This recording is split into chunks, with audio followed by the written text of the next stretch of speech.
You got a little red thing spinning on the right. I think it's loading up. Should be good. Yeah, go ahead. All right, Shalom. Okay. First and foremost, we want to give all praise, glory, and honor to Yahweh, Ba'Shem, Yahushai, Ba'Shem, Rakakadash. double honors to the elder apostles of Great Millstone. Salutation, much love to y'all. Came out to pushing out his word and truth and sincerity. Brothers here in Tampa. And, you know, we're just back out here for another week of prophesying, chatting down Babylon. All right, which is spiritually called Sodom and Egypt. Because you see, you look around America, and this is literally, they call it a melting pot, but it's a melting pot of all the philosophies that have come and gone, you know. All the nonsense, you know, that of all these different kingdoms, this is what's practiced here in America, and it's actually promoted. You know, so that this is one of the main reasons why the Lord is going to destroy America. All right, because it's the mother of harlots, man. And everybody comes here to get drunk off of it. You know, now they send out the stimulus checks. People are gonna go buck wild with this, you know. And they're just like brother said earlier, greasing up or fattening up the pig, man. Not knowing that they're you know, grooming the people so they can get ready for the chip.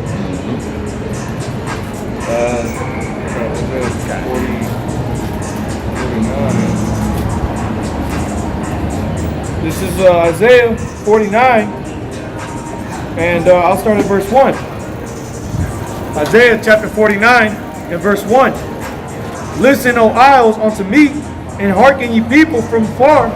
The Lord hath called me from the womb, from the bowels of my mother hath he made mention of my name. And he hath made my mouth like a sharp sword, and the shadow of his hand hath he hid me, and made me a polished shaft, and his quiver hath he hid me. And he said unto me, Thou art my servant, O Israel, in whom I will be glorified. Then I said, I have labored in vain, I have spent my strength for naught, and in vain, yet surely my judgments with the Lord, and my work with my power. Let me get to the point here. Here it is, verse 12. Skipping on down to verse 12. It says, Behold, these shall come from afar, and lo, these from the north and from the west, and these from the land of, I think I'm in the wrong chapter here. But yeah, you know, the ultimately. Jeremiah 50, that's my okay, yeah, that's in the missiles. Yeah. Cause that's what the Lord's going to destroy America with, man. The thermonuclear missiles. You know, and they ain't making them for fun. You know, tested. They still over there, North Korea testing them. You know, they keep trying to They keep trying to test their missile defense system. But that's going to fail them, man. Their missile defense system ain't going to stop the bombardment of nuclear missiles that are going to come here, man. Okay. This is Jeremiah chapter 50 and verse 1. Jeremiah 50 and verse 1. The word that Yahweh spake against Babylon and against the land of the Chaldeans by Jeremiah the prophet.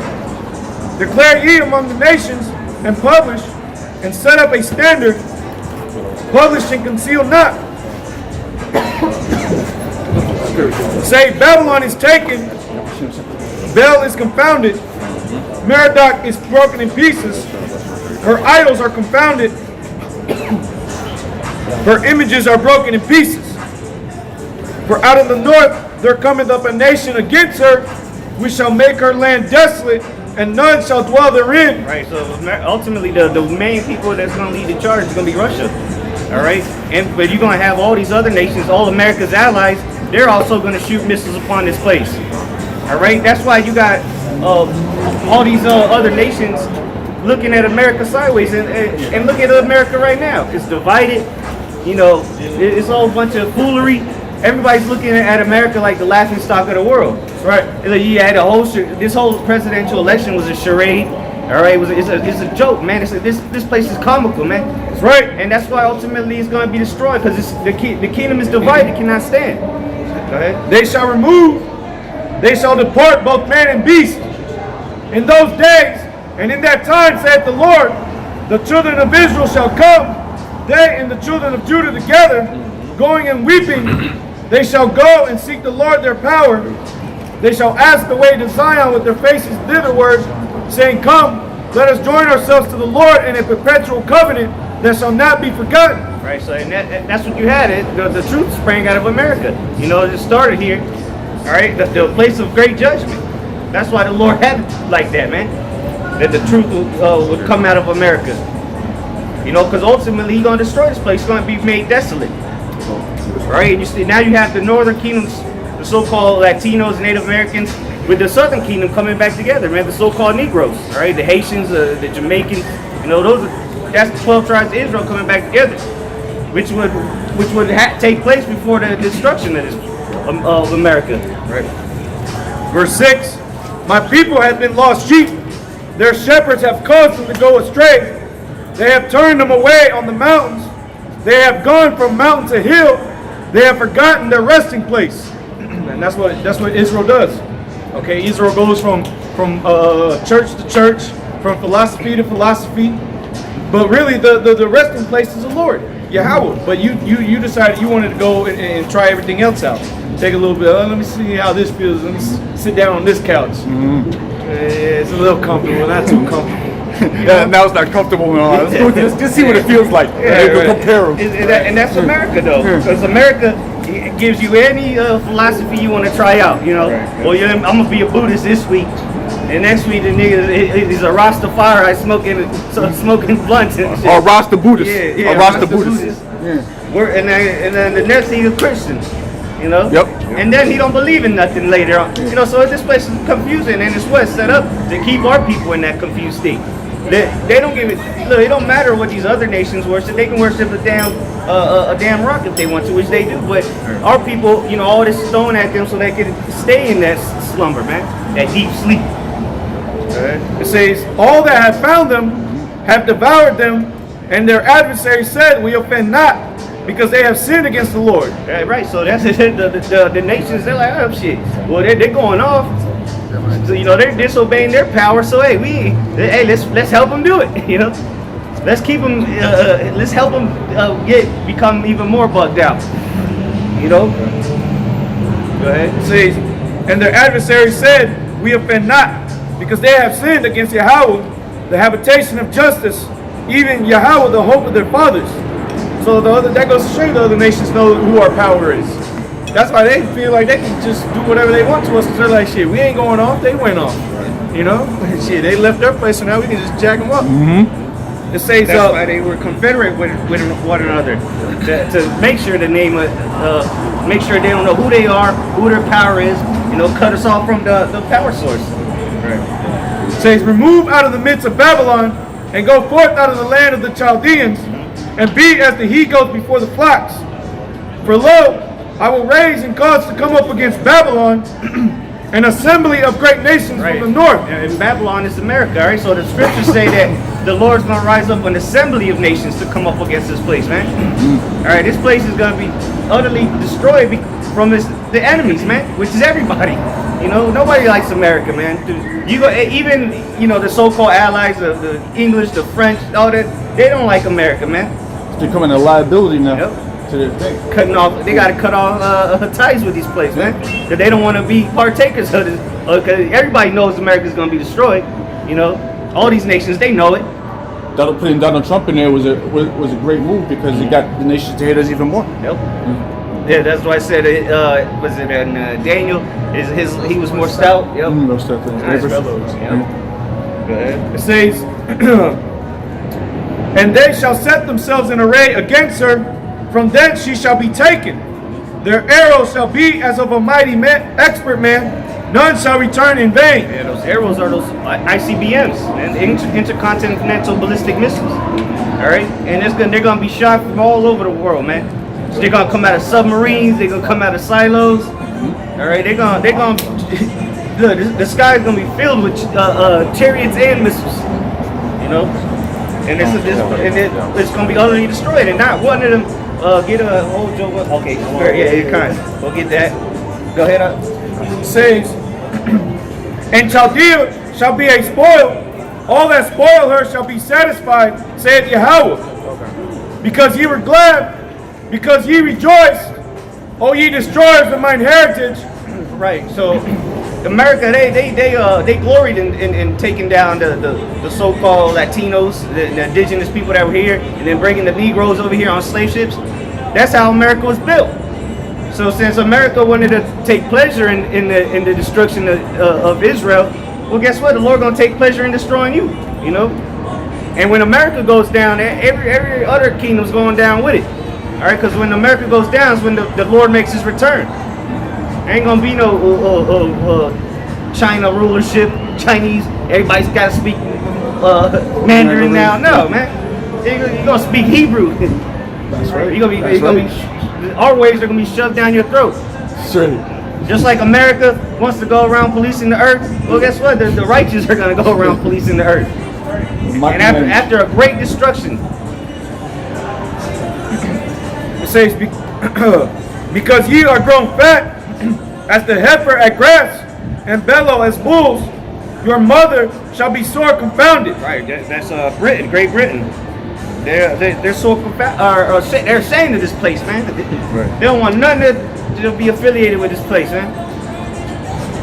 Because this place is just shameful, man. It's history. All right, the way people live, how proud they are. She that bare you shall be ashamed.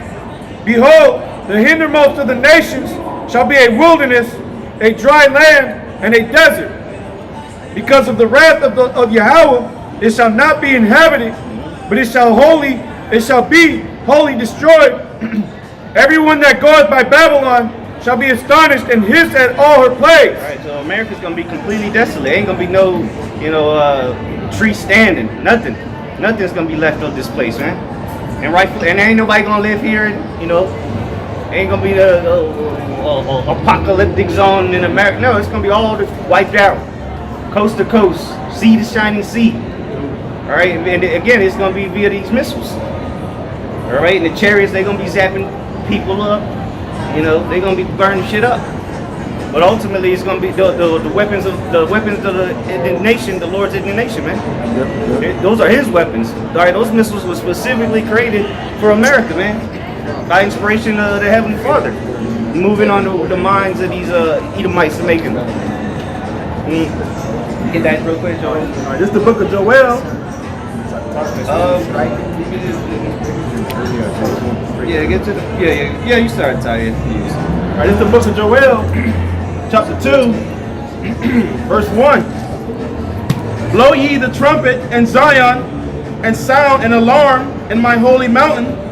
Let all the inhabitants of the land tremble, for the day of the Lord cometh, for it is nigh at hand. Right, so these people are supposed to be trembling.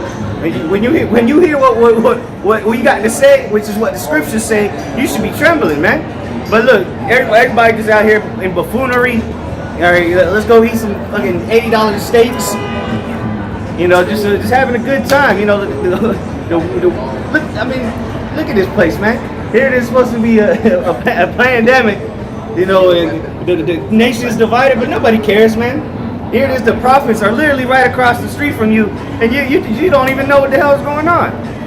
So you're supposed to be trembling when you find out what the scriptures actually say, man. And because they ain't gonna go. You go to church, they ain't gonna go to Joel chapter 2. Go ahead.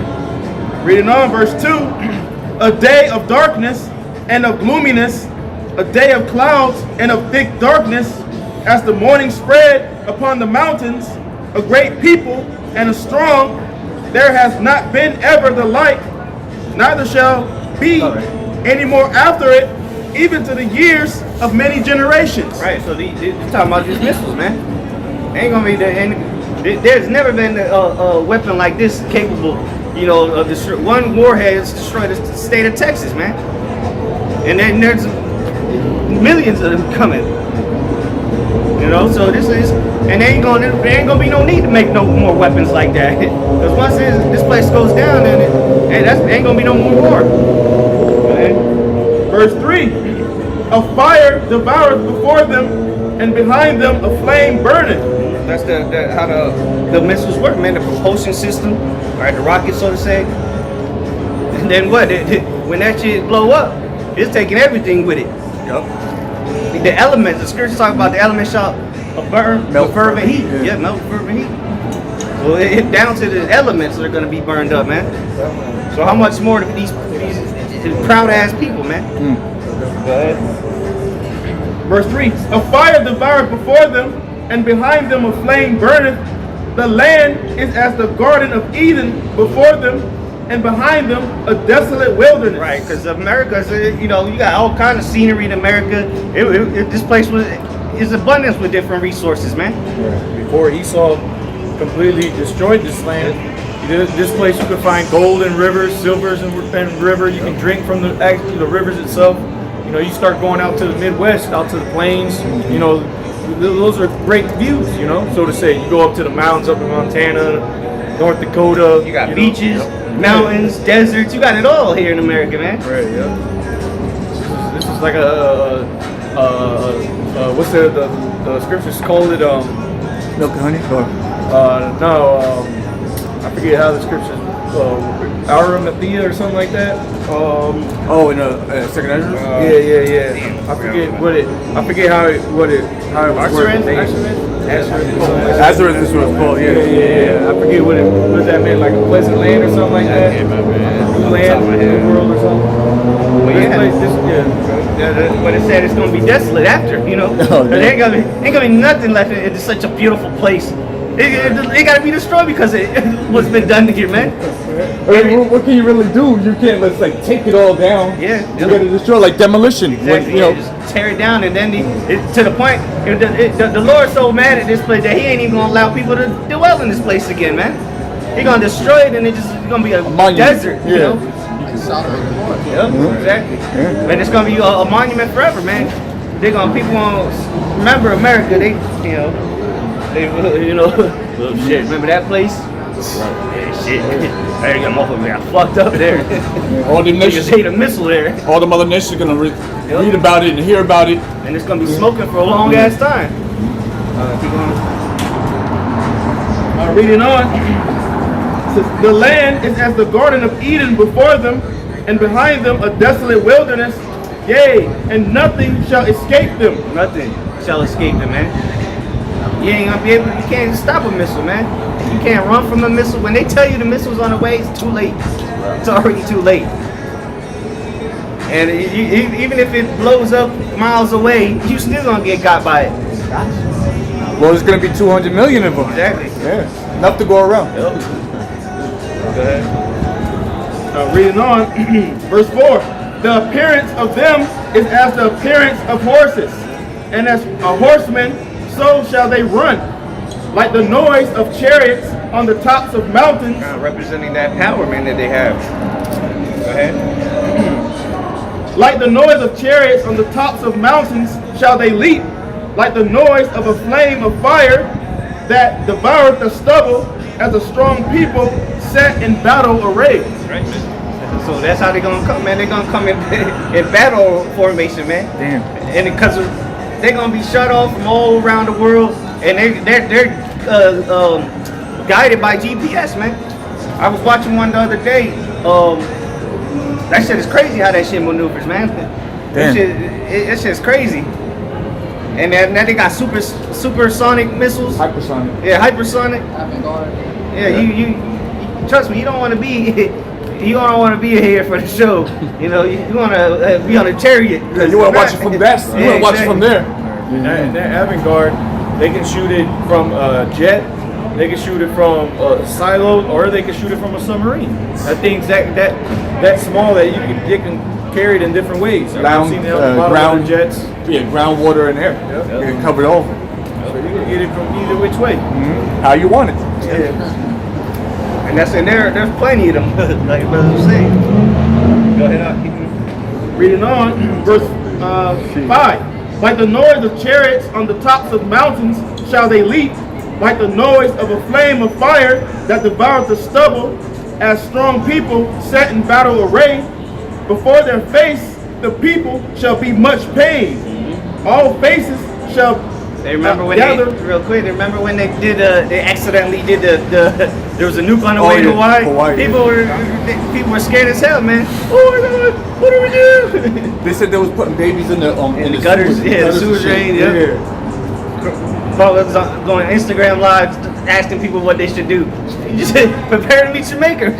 Imagine that you put your baby down there and now you got to go back and get it. Covered in shit. Go ahead. Verse 7. They shall run like mighty men. They shall climb the wall like men of war. Right, so the defenses, the wall, ancient walls, or the ancient cities had walls for the first line of defense. These missiles are gonna climb over that shit. Those missile defense systems, Americans to stop wasting their money on it because it ain't gonna work. And we're gonna prove it through the scriptures. That's a waste of money, man. Spend it on something else. Reading on. And they shall march every one on his ways, and they shall not break their ranks. Right, so look, they shoot this missile and it's gonna hit Texas. Best believe it's gonna hit Texas. Hit the mark, man. If it's gonna hit DC, it's gonna hit DC. Ain't nothing gonna stop them. Ain't no missile defense system, no Iron Dome, nothing is gonna stop them, bro. Because the Lord gonna put His Spirit on them to make them do what they do, man. Just like because even vehicles, technology shit, that should have catch demons. They're like, shit, car was bugging out. All of a sudden, it's fine now. Like, what the hell? There's a spirit on that car, man. The whole electrical system just malfunctions on it. So the Lord gonna put His Spirit on the missiles to make sure they hit their target, man. And the targets is all these imbeciles out here. Reading on, verse 8. Neither shall one thrust another. Yep, so they're not gonna hit each other. All right, the missile, because the missile defense system, what they do is they shoot a missile to the missile. That ain't gonna work. Yeah. Oh, that's what it means. Yeah. It ain't gonna work. That's exactly how they do it. Mm-hmm. Yeah. They ain't gonna do thrusting another. They're gonna hit their mark. Yep. What they call America's on the defense system? I forgot what it's called. The missile defense system. Oh, damn, what's that about, man? Patriot system. American. That is that us? Yeah, that might be it. Yeah, they got a couple of different ones, but it's all garbage, man. It ain't gonna work. Because what? You ain't got that many defense. Let's say it would work. You ain't got that many defense systems to hit all these missiles. Because once one missile gets shot, they're all gonna be shot. It ain't gonna be okay. Well, we'll wait. we'll hold a few in reserve. No, they all gonna be shot. Go ahead. Verse 9.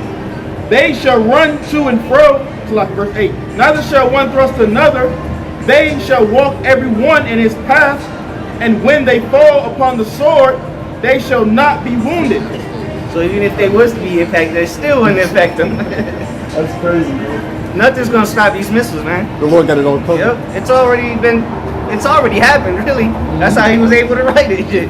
The prophets have already seen the destruction, man. Mm-hmm. It's gonna happen. It's just gotta play out. Yep. Go ahead. They shall run to and fro in the city. They shall run upon the wall. They shall climb up upon the houses. They shall enter in at the windows like a thief. Yep. There you go, man. They're gonna come like a thief, and at the same time, the Lord gonna be coming as a thief in the night. Because when the missiles are flying, you're gonna see chariots. Yeah. So it's gonna be a horrible scenario for you people. You'll be freaking out. The chariots! What the and then you're gonna hear the siren. You're gonna get an alert on your phone. Take cover. Like what the fuck you gonna take cover? Hide under your bed and shit. This guy's full with We were chariots. talking about that on Thursday. At the restaurant. It's gonna be like a day like that, man. People are gonna be enjoying their good old days with the chip in their hand, and then the next thing you know, you're gonna see a huge flash. Well, the brother says some people are gonna go blind. Others are just gonna start to scream and run at no avail. But that's how as a thief in the night, man. It's gonna come when you least expect it. When everybody's enjoying their day, like a day like this, man. Out on the water, having a good old day. It's a nice, breezy, sunny day. Spring break just started. Motherfuckers are gonna get caught like the thief that the Lord is gonna send, man. When you least expect it. Yep. And that's why the scripture said, as in the days of Noah, man. People gonna be eating, drinking. Little motherfuckers gonna be getting married. Damn. Go ahead. Verse 10. The earth shall quake before them. The heavens shall tremble. The sun and the moon shall be dark. Right. So these missiles, the destruction of them you know, this gonna cause tsunamis, earthquakes. The earth's gonna blot out the lights. All that smoke, man, is gonna be seen worldwide. You know, the Revelation 18 tells you that the nation's gonna be beholder and they shall wail. It's gonna be televised. From a distance, they're gonna be recording that shit. Earth shall shake to and fro. Imagine if you were on a ship, there's motherfuckers on cruise, Carnival cruise, when the missiles hit and they hear it, and then the tsunami comes and just takes them out. All gonna die. Yep. You're not gonna escape it. Damn. These other nations, they're gonna be spooked when that shit. Like, let's say you in Zimbabwe when this shit happens, you gonna know the missiles just hit. There's gonna be Earth is gonna be chaotic, man. That's why you don't want to be here when that shit happens. It don't matter if you're in America, you're through. You're gonna burn until get burned to nothing. But shit, if you're in these other countries and they don't get hit, you still gonna have to experience the aftermath of it. Imagine that shit, man. It's gonna be a nuclear winter. Fuck. It might, man, shit.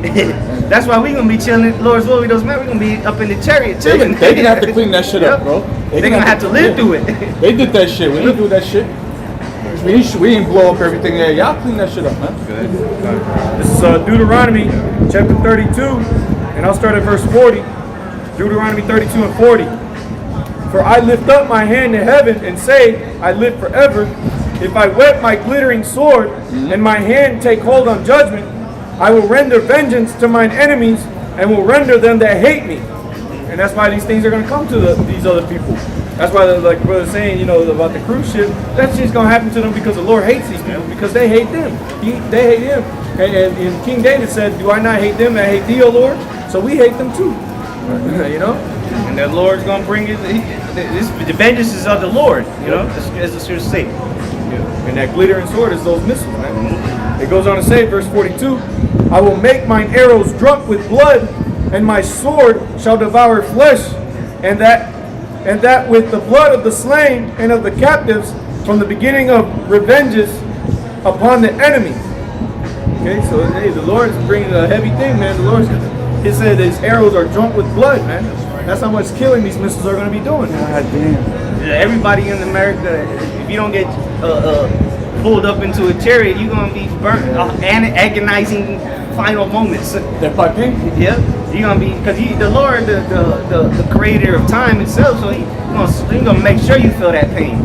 You know, it ain't gonna be just you get evaporated and that's it. And then you wake up in the kingdom next thing you know. Easy way you're out. gonna be burned up, man. The scripture talks.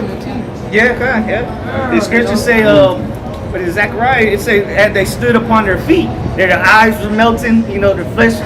So you're gonna be alive when you feeling your shit start melting. You know, your tongue, God damn. your eyeballs. It's in the scriptures. Yeah, so you're gonna feel it. Go ahead. That was it. Yeah, you go.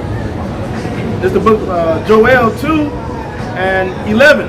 And the Lord Yahweh shall utter his voice before his army, for his camp is very great. That's one of the Lord's armies, man. The missiles. Again, that's the weapons of his indignation. Yep. He just had Esau make it. You know, he made the smith to blow the coal. You know. Yep. That's why they nobody's shooting them, because ultimately, when the Lord says it's time, then that's when they're gonna shoot them. Because hey, they can push the button all they want right now, and then nothing will happen. You know, they even had the angels, you know, be playing games with these guys that you know, that have to watch over the little keys and the button and shit. And the countdown just randomly starts, and oh shit! So they're saying, you know, but it ain't time. You know. You got something? Yeah, Revelation 9. We'll finish that. Yeah. I know what he want. Yeah, hell yeah. It's the book of Joel 2 and 11. And the Lord Yahweh shall utter his voice before his army, for his camp is very great, for he is strong that executeth his word. For the day of the Lord is great and very terrible, and who can abide it? That's right, man. So the day of the Lord is going to be great and terrible. And who can abide it, man? That's why in Amos said, woe unto you that desire the day of the Lord. Because people, you know, these church Christians, these plantation Christianity, they oh, I can't wait till Jesus comes back. Man, you have no idea what's going to happen when the Son of Man returns. It's going to be a great, terrible day, man. dreadful day, a day that don't be remembered forever. Go ahead, Art. I get you. So Revelation chapter 9, and I'll start at 15.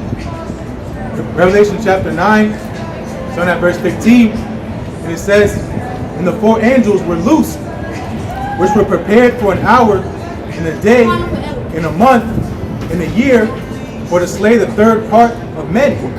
Yeah, the third part, man, Esau, man. Because ultimately, this is those missiles that the Lord had him create is going to be his destruction, man. That's what he's going to fall upon his own sword. You know? And that when the missiles get shot off, man, that's it for Esau. He gonna be going back to his bases of men. Go ahead. Yep. Verse 16, it says, "And the number of the army of the horsemen were 200,000. Yep. There's 2 million or 200 million, right? 200 million, yeah. That's how many? Because one ICBM can hold 10 to 15 warheads. So that's what they say. So who knows? They probably got some that can't hold more. You know. So they shoot one of those missiles. That's a guaranteed 15 spots gonna get hit, if not more. And again, that one warhead, just one of them can take out the size of Texas, man. So this place is gonna be an overkill, man. Yeah. They're gonna overkill this Crater. place. Yeah. Jeez.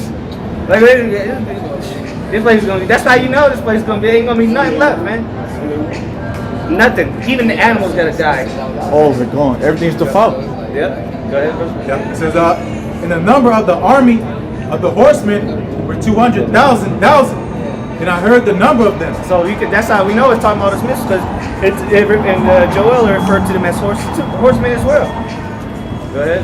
Verse 17, it says, "And thus I saw the horses in the vision, and them that sat on them, having breastplates of fire, and of ginseng, and brimstone." Right. That's the materials, man. Yep. Go ahead. It says, "And the heads of the horses were as the heads of lions." That's the power, you know. A lion, you know, represents power. That's why Yahushua is called the conquering lion of Judah. That's right. Go ahead. But even when they enter the atmosphere, they have like a mane. Yeah. Yeah. From the, what they call it, I forgot what it's called. yeah, this is when they entering into the atmosphere. Yeah, Yeah, I forgot there's a term for it, but I can't remember. Re-entry. So, the crown on the you're talking about the I know what you're talking. I don't know. Yeah, What it's like when the spaceships come back down too. You know, that's why they got to be, you know, specially made. You can't just, you know, because those are the elements, and you're cutting through the elements. Damn. So and that's just even all that's gonna be burned up. It says, "And the heads of the horses were as the heads of lions, and out of their mouth issue fire and smoke and brimstone." Right. That's the aftermath of when them shits explode. That's what you're gonna get. I forgot, I think it's like 20 million degrees or something like that. That's how hot they're gonna burn. They're gonna burn hotter than the sun. Yeah. And you people are gonna feel that pain, that hot fire. Yeah. Oh yeah. Verse 18, it says, "By these three was the third part of men killed, by the fire, and by the smoke, and by the brimstone, which issue out of their mouths. For their power is in their mouth, and in their tails." That's because the mouth is where the warheads are kept, and then the tail is where the propulsion system, you know, that's where the power is. Oh, I'll just go. Go ahead. It says, "For their power is in their mouth, and in their tails. For their tails were like unto serpents, and had heads, and with..." They got heads, man. So they're called warheads, man. And this was written 2,000 years ago, man. Go ahead. It says, "And with them they do hurt." And they do hurt, man. So they ain't gonna hurt all right. So again, you're not just gonna, it'll be a quick death. No, it's gonna hurt. You're gonna feel it. Go ahead. Verse 20 says, "And the rest of the men which were not killed by these plagues, yet repented not of the works of their hands." Right. So the people still ain't gonna repent. Esau ain't gonna repent. The ones that remain from after destruction, they're not gonna repent. Even after seeing this destruction, the chariots in the sky. Go ahead. It says, I'll read again. "And the rest of the men which were not killed by these plagues, yet repented not of the works of their hands, that they should not worship devils and idols of gold and silver and brass, and stone, and of wood, which neither can see, nor hear, nor walk. That's verse 21. It says, neither repented they of their murders, nor their sorceries, nor their fornication, nor their thefts. There you go, man. You saw, that's why he gonna slap some change on his ass, man. Useless ass devil. We gonna make you, we gonna put your ass, to, old feeble ass to work when we come back down, man. You got a lot of cleaning to do over all the havoc and destruction you've gone around and committed. He still ain't gonna repent for it. Well, we gonna make you. We're gonna put you to work, man. Get you got something real quick? Yeah. This is Jeremiah 51 and verse 7. Jeremiah 51 and 7 says, Babylon hath been a golden cup in the Lord's hand that made all the earth drunken. The nations have drunken of her wine, therefore the nations are mad. Right, so all these nations are following after the ways of America. All right, and now what? They've woken up out of that cheap box wine or hangover, and now they're angry at America, man. They've realized, look, the America's just fed us nothing but horse shit and called it a filet mignon. But now that's why they're mad, though. Then they're gonna hate even the allies. The Revelation 18 talks about 17 talks about them hating the whore because what they pushed all their bullshit philosophies onto everybody. The democracy, all right, all the shit America promotes, they have crammed it down everybody's throat, man, and everybody's sick of it. Verse 11, skipping on down to verse 11, I'll just read verse 8. Verse 8, Babylon is suddenly fallen and destroyed. How for her, take balm for her pain, if so be she may be healed. And this place ain't gonna be healed, man. It's gonna be a complete destruction that's coming. All right. Yeah, exactly. There's no remedy for this place. You can't heal this place. That's why the only option is to destroy it, get rid of it. Like when you have a rabid dog with rabies, what you do? You put him down. So this place got to be put down. Verse 9, we would have healed Babylon, but she is not healed. Forsake her, and let us go, every one to his own country, for her judgment reacheth unto heaven. Right, so there's going to be a mass exodus when all these other nations start realizing what's about to go down. They're going to try to go back to their homeland, all right? Elam and all these other gooks and whatnot. Go ahead. It says, for her judgment reacheth unto heaven, and is lifted up even to the skies. Yahweh hath brought forth our righteousness. Come and let us declare in Zion the work of Yahweh our power. Make right the arrows, gather the shields. Yahweh hath raised up the spirit of the kings of the Medes. Yeah, the king of the Medes is the Russians, man, which just so happens to be the number one stockpile of missiles, man, arrows, if you will. Most advanced. Yeah, and the shields. It said the shields. What are the shields? Those missile defense systems. They got the S-400s, the S-300, the S-500. They got the stockpile. They're the ones that sell them to everybody. The Russians. You know. Right. For his device is against Babylon to destroy it. Right. His device is his agenda. The Lord's plot. All right, is to destroy Babylon, man. Because it is the vengeance of Yahweh, the vengeance of his temple. There you go, man. The vengeance of Yahweh. So the America being destroyed, that's the Lord getting vengeance on this place for what? Touching the apple of his eye. That's crucifying him again. You know, marking him out, crossing him out, putting up them damn pedophile as his son. You know, talking about that's the Messiah. You crazy? That's blasphemy, man. Painting the angels as little white babies, that's blasphemy. Or allowing people to worship all these other gods and actually promoting it. All right, putting right for wrong and wrong for right. That's what America pushes, man. Nothing but wickedness. But then when you stand up for what the Lord stands for, then you're a problem. You're a bigot. You're a hate mongerer. But wait a minute. I thought don't they swear the president in with the Bible? But then when you stand up for the Bible, you get ridiculed. You're a domestic terrorist. You're this, you're that. But wait a minute, I thought the Bible was the book of the land. Right. America's nothing but hypocrisy, man. that's why the Lord's going to destroy it. Go ahead. Right. But that was it. Right. No. Okay, good. All right, this is Jeremiah 49, starting at verse 7. Jeremiah 49, verse 7. Concerning Edom, Yeah, why don't they read this at the presidential inauguration about Babylon the Great being destroyed? behold, Edom, thus saith the Lord of hosts, is wisdom no more in Teman? Is counsel perished from the prudent? Is their wisdom vanished? Right, the Teman would be the Germans, the ones that actually first created the nukes. You know, so they're not going to be wise no more, man. They were just wise for the time, for what they needed to do, accomplish, and now they're going to be going back to the brain among the bushes.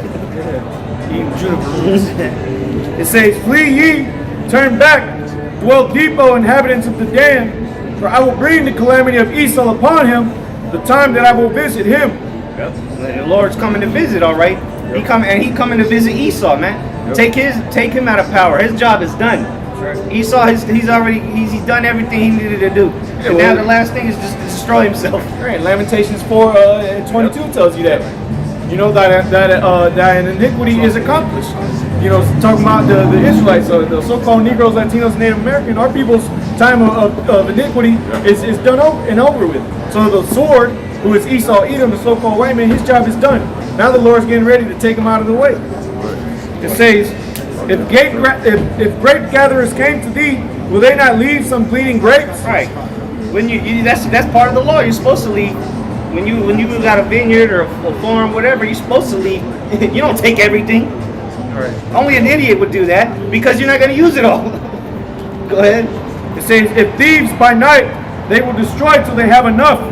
But I have made Esau bare and have uncovered his secret place. So with Esau, the Lord he ain't gonna leave a little bit. He's gonna take it away completely. He's not gonna have any. That's why it's say that.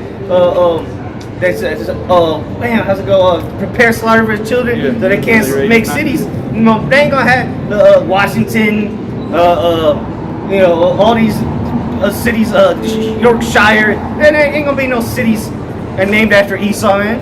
Hey, Esau ain't gonna have no damn cities. He's gonna have a hole in the ground and the sackcloth on his back. That's it. And that ain't even gonna be his.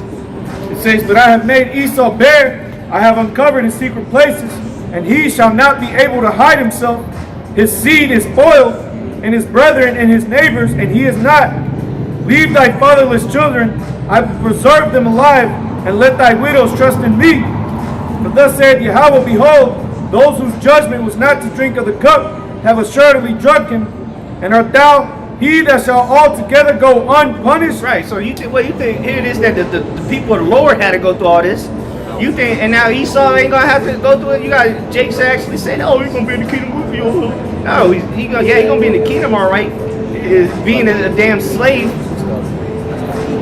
You know, just like we had to go through it, you gonna have to go through it, but the double, man, times 2. Go ahead.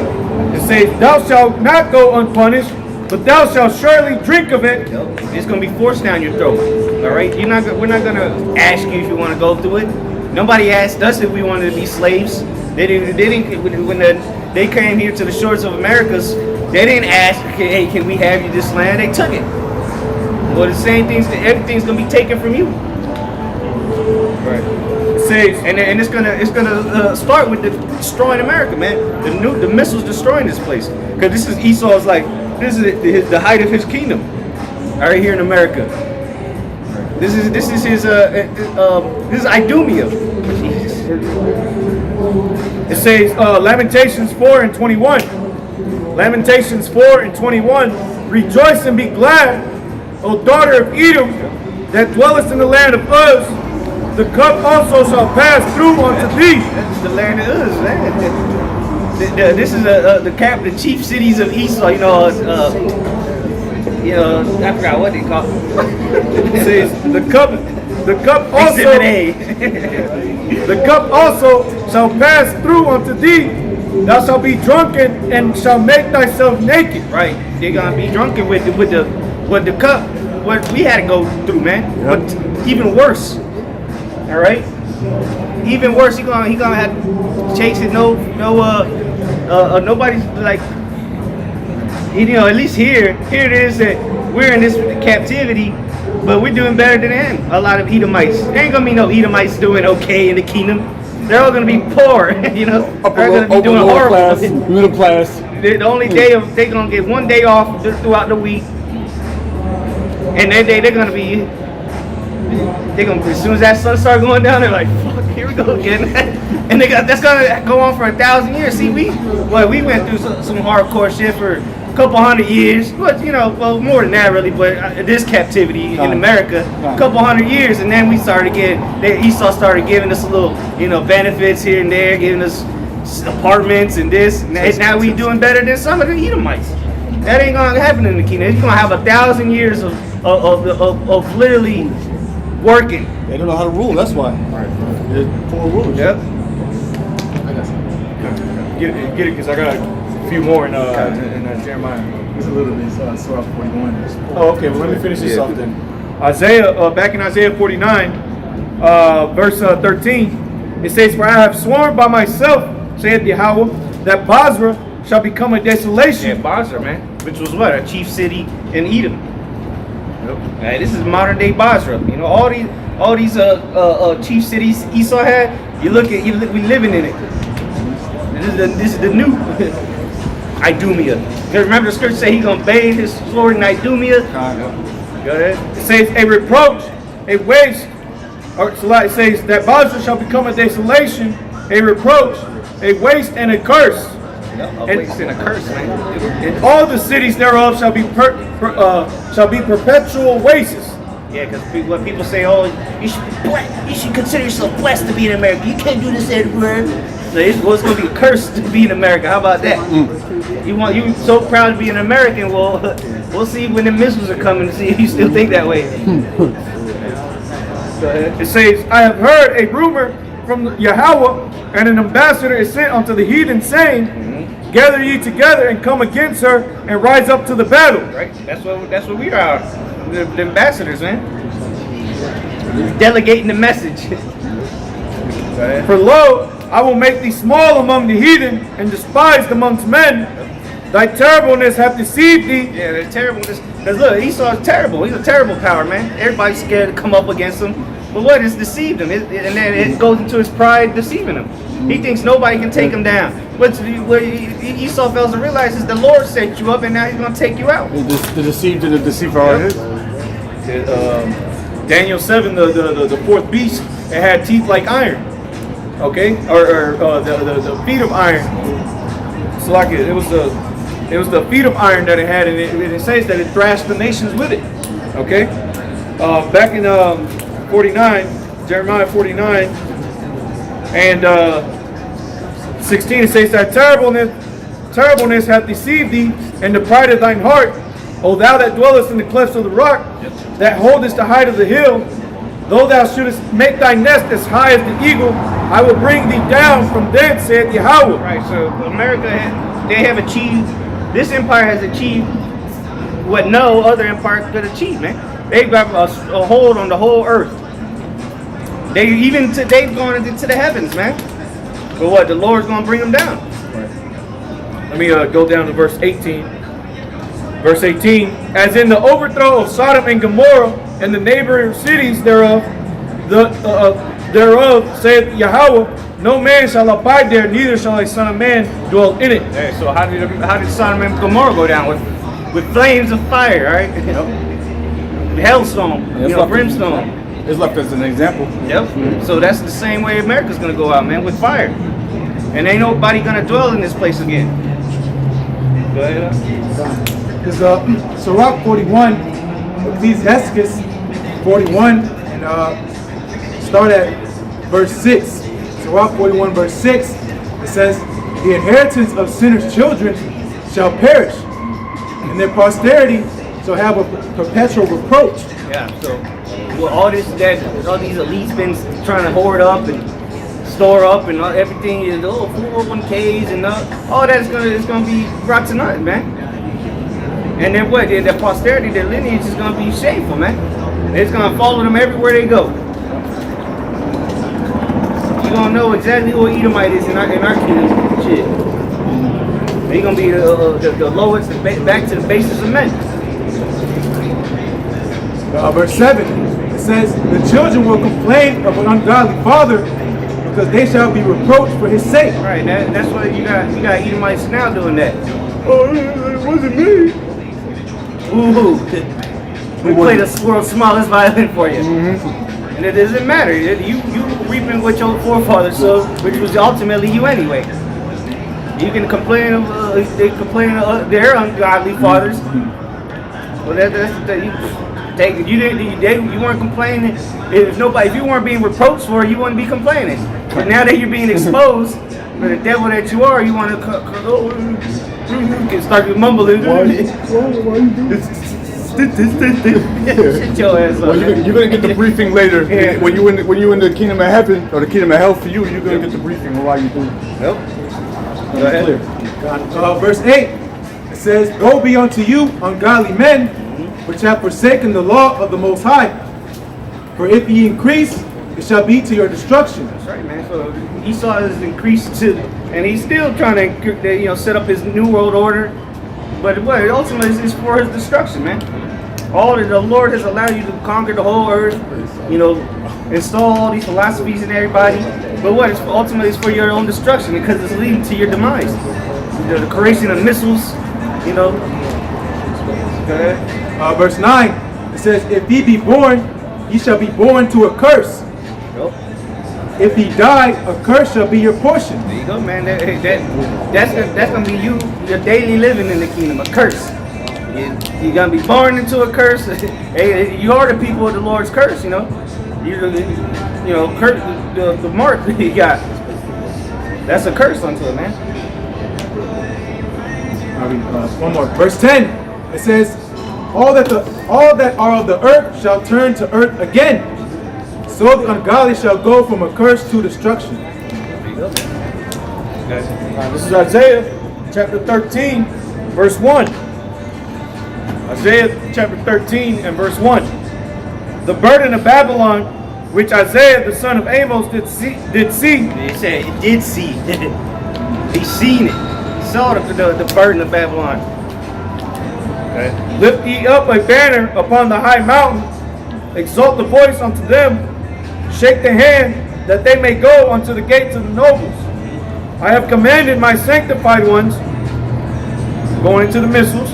I have also called my mighty ones from mine anger, even them that rejoice in my highness. Hey, the angels too.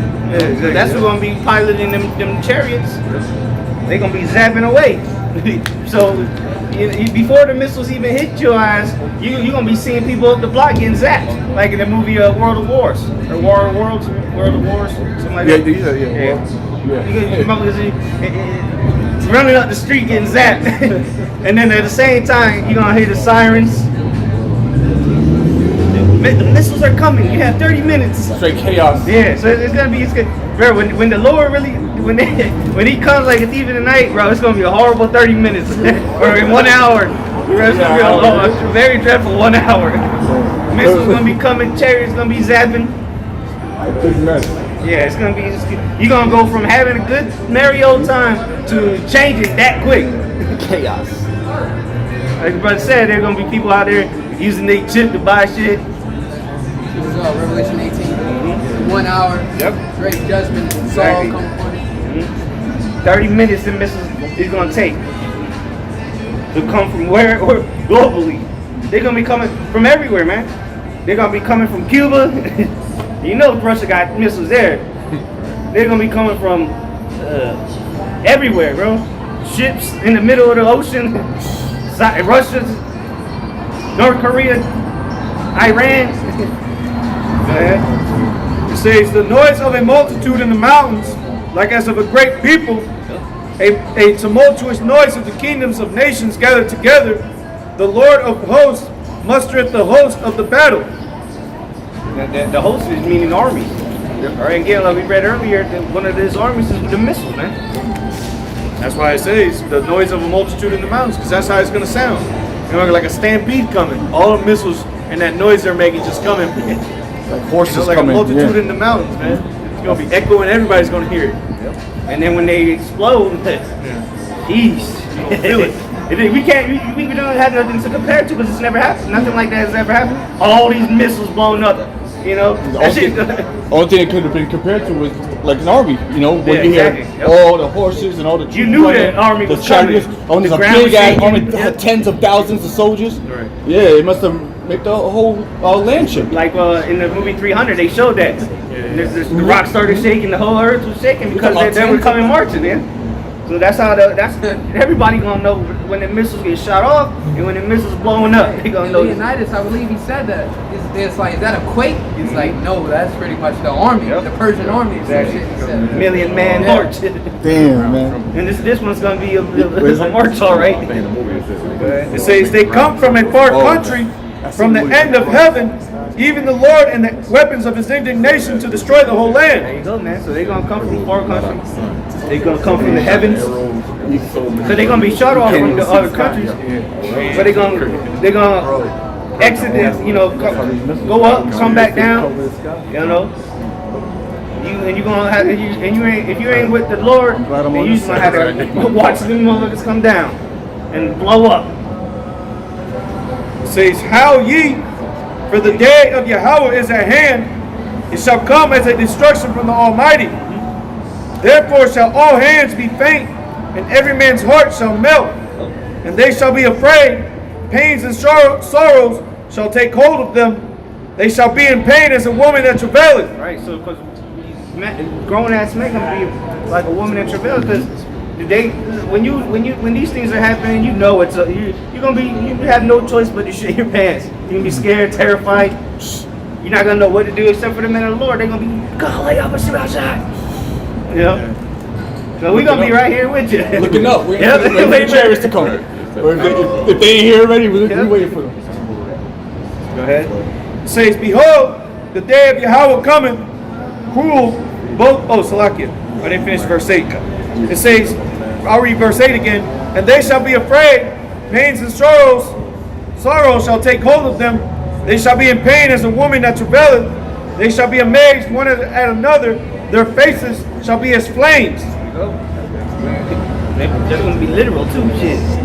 They're gonna literally be as flames. It says, Behold, the day of Yahweh cometh, cruel both with wrath and fierce anger, to lay the land desolate, and he shall destroy the sinners thereof out of There it. you go, man. The Lord's going to destroy the sinners out of this place and make it desolate while doing so. And it's going to be a terrible day, man.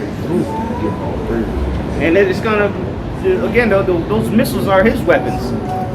All right? And he's going to use them to lay this place. He's going to level this place. And then it's going to just burn and burn. Smoke. Not one soul left in this place, man. Completely desolate. Sacrifice. Yeah, Big sacrifice. the great altar. So to summon Yahweh Shai. You're gonna come do it. Yep. Go ahead. It says, For the stars of heaven and the constellations thereof shall not give their light. Yep. The sun shall be darkened, and is going forth, and the moon shall not give her light to shine. So they're gonna be blocked. They're gonna be blocked out from all that smoke, and then both spiritually, there ain't gonna be no knowledge. What we do? There ain't gonna be no light. The light's gonna be getting beamed up. Go ahead. And I will destroy the work or punish the world for their evil, and the wicked for their iniquity. See, so America's gonna be laid desolate, but then the world's gonna be punished right along with it for all its evil, man. We're getting off evil. Yep. Go ahead. And I will cause the arrogancy of the proud to cease. Yeah, the arrogancy of the proud. Esau, Edom, and all these other nations as well. All that pride is gonna go flying out the window when the Lord returns, man. Nobody's gonna want to be proud anymore. Shit, they're gonna be trying to hide themselves, man. Say submission. Pride, fuck that. Yeah. I want nothing to do with that pride. That's like you somebody talking shit all over the comment board, and then a big ass Jake show up. Oh shit! What happened to all that shit? Yeah, quiet as a church mouse. Go ahead. And will lay low the haughtiness of the terrible. I will make a man more precious than fine gold, even a man than the golden wedge of Ophir. Right, those would be the men that get saved, get salvation. All right, go ahead. Therefore I will shake the heavens And the earth shall remove out of her place in the wrath of Yahweh of hosts, and in the day of his fierce anger. Right, the heavens gonna be rolled like a scroll. Right, the whole foundation, the world, the earth is gonna roll to and fro like a drunkard because of these missiles, man. All right, go ahead and read that, and then after this, let another verse come up. Go ahead. This is the book of Isaiah. 2nd Ezra 16, starting at what, verse 1? Oh yeah, start at the top, yeah. 2nd Ezra 16, verse 1. Woe be unto thee, Babylon and Asia. Woe be unto thee, Egypt and Syria. Gird up yourselves with clothes of sack and hair. Bewail your children and be sorry, for your destruction is at hand. Yeah, the destruction's at hand, man. That's what people need to be worried about instead of worrying about other fuck these idiots worried about nowadays. You know, they should. When the prophets are on the corners, you know, they letting you know that a great judgment is coming, man. That's the whole purpose of them. And when you see the prophets on the corners are teaching, telling you what's about to happen, you got to listen up, because we're telling you what's about to happen. We're telling you that we're preparing the table, so to say, for that great dinner. Shit. Go ahead. Verse 3. A sword is sent upon you, and who may turn it back? That's right, man. That's that glittering sword, man. The missiles, and they ain't getting no return address. You know, they get a one-way ticket. Go ahead. A sword is sent upon you, and who may turn it back? A fire is sent among you, and who may quench it? Right, they ain't nothing's gonna quench the fire of these missiles, man. You ain't gonna be able to pay your way out of it. You ain't gonna be able to. For a lot of these people that not the elites, but the people like doomsday preppers. Yeah. They're gonna die, Joe. Them little bunkers that you got in your backyard ain't gonna save you, bro. You know, bro, I said the top layer of this earth is gonna be burned up, bro. So unless you way down there in some high-tech bunker, you gonna die, bro. You in the magma? Yeah, you need millions and not billions to get that kind of access. Yeah, like a nigga spent $100,000 in for a little cheap-ass bunker. Hey, bro, you gonna die. This place about to get wrecked. Yeah, 20 feet down. Yeah. You got 32 gallons of water and shit. Nah, son. Bro. Aluminum, fucking aluminum tube in the ground and shit. And then you got a vent leading up to that so he can breathe. Like, what kind of shit is that? Fuck that. Now you got a little more. Verse 5. Plagues are sent unto you. Right, and the ultimate plagues, they're missiles, man. Go ahead. And wet is he that may drive them away. May any man drive away a hungry lion in the wood? Yeah, let's see you run into a wild lion in the woods. What you gonna do? Hey, well, y'all saw the video I sent out with the little deer. Yeah. The little deer, he got caught by an alligator. And the alligator was, tearing him up, had him by the neck, had him by the leg, trying to dunk him underwater. He escaped that, and as soon as the deer gets out of the water running, a fucking jaguar comes out from around the bush. That's Amos. That's Amos 5. Yeah, that's Amos 5. Flee from one trouble and another trouble. Right. So if you hear this, you escape all this shit that's happening, and then it's just to meet a missile. Right. Go ahead. Reading on verse 6. May any man drive away a hungry lion in the wood, or may anyone quench the fire and stubble when it has begun to burn? Right. Nope. Yeah, there ain't gonna be no fire department to come save you. Go ahead. Verse 7. May one turn again the arrow that is shot of a strong archer? Exactly, man. Those arrows, nothing's gonna stop them, man. You can't turn them back. You can't hack into the GPS coordinates. Nah, man, they gonna go and it's like the mighty archer, somebody an expert marksman, strong as hell. That shit gonna. So there's some guys that can shoot through the damn targets, man. Go right through the targets with the arrow. Yep. Go ahead. Verse 8. The mighty Lord sendeth the plagues, and who is he that can drive them away? Right, the Lord is gonna send these plagues. Again, like we were talking earlier, that's why they haven't been shot, because the Lord's gonna shoot them. You know? He's the arch, that mighty archer, man. Yeah. Yep. And he's precise with it. He can hit them 18 arrows in the same spot. Damn. Cut the the arrow with another arrow. For each nation. Yeah, exactly. Go ahead. Verse 9. A fire shall go forth from his wrath, and who is he that may quench it? He shall cast lightnings, and who shall not fear? He shall thunder, and who shall not be afraid? Awesome. Again, the chariots gonna be zapping people, man. At the same time the missiles are coming. Go ahead. Verse 11. The Lord shall threaten, and who shall not be utterly beaten to powder at his presence? Verse 12. The earth quaketh, and the foundations thereof. The sea ariseth up with waves from the deep. The tsunamis, man, that are gonna happen. Because the whole world is gonna be shaking. Yep. Right? It's just gonna dry the waters out, man. So if you're on an island anywhere near America, you most likely gonna die in a tsunami. Damn.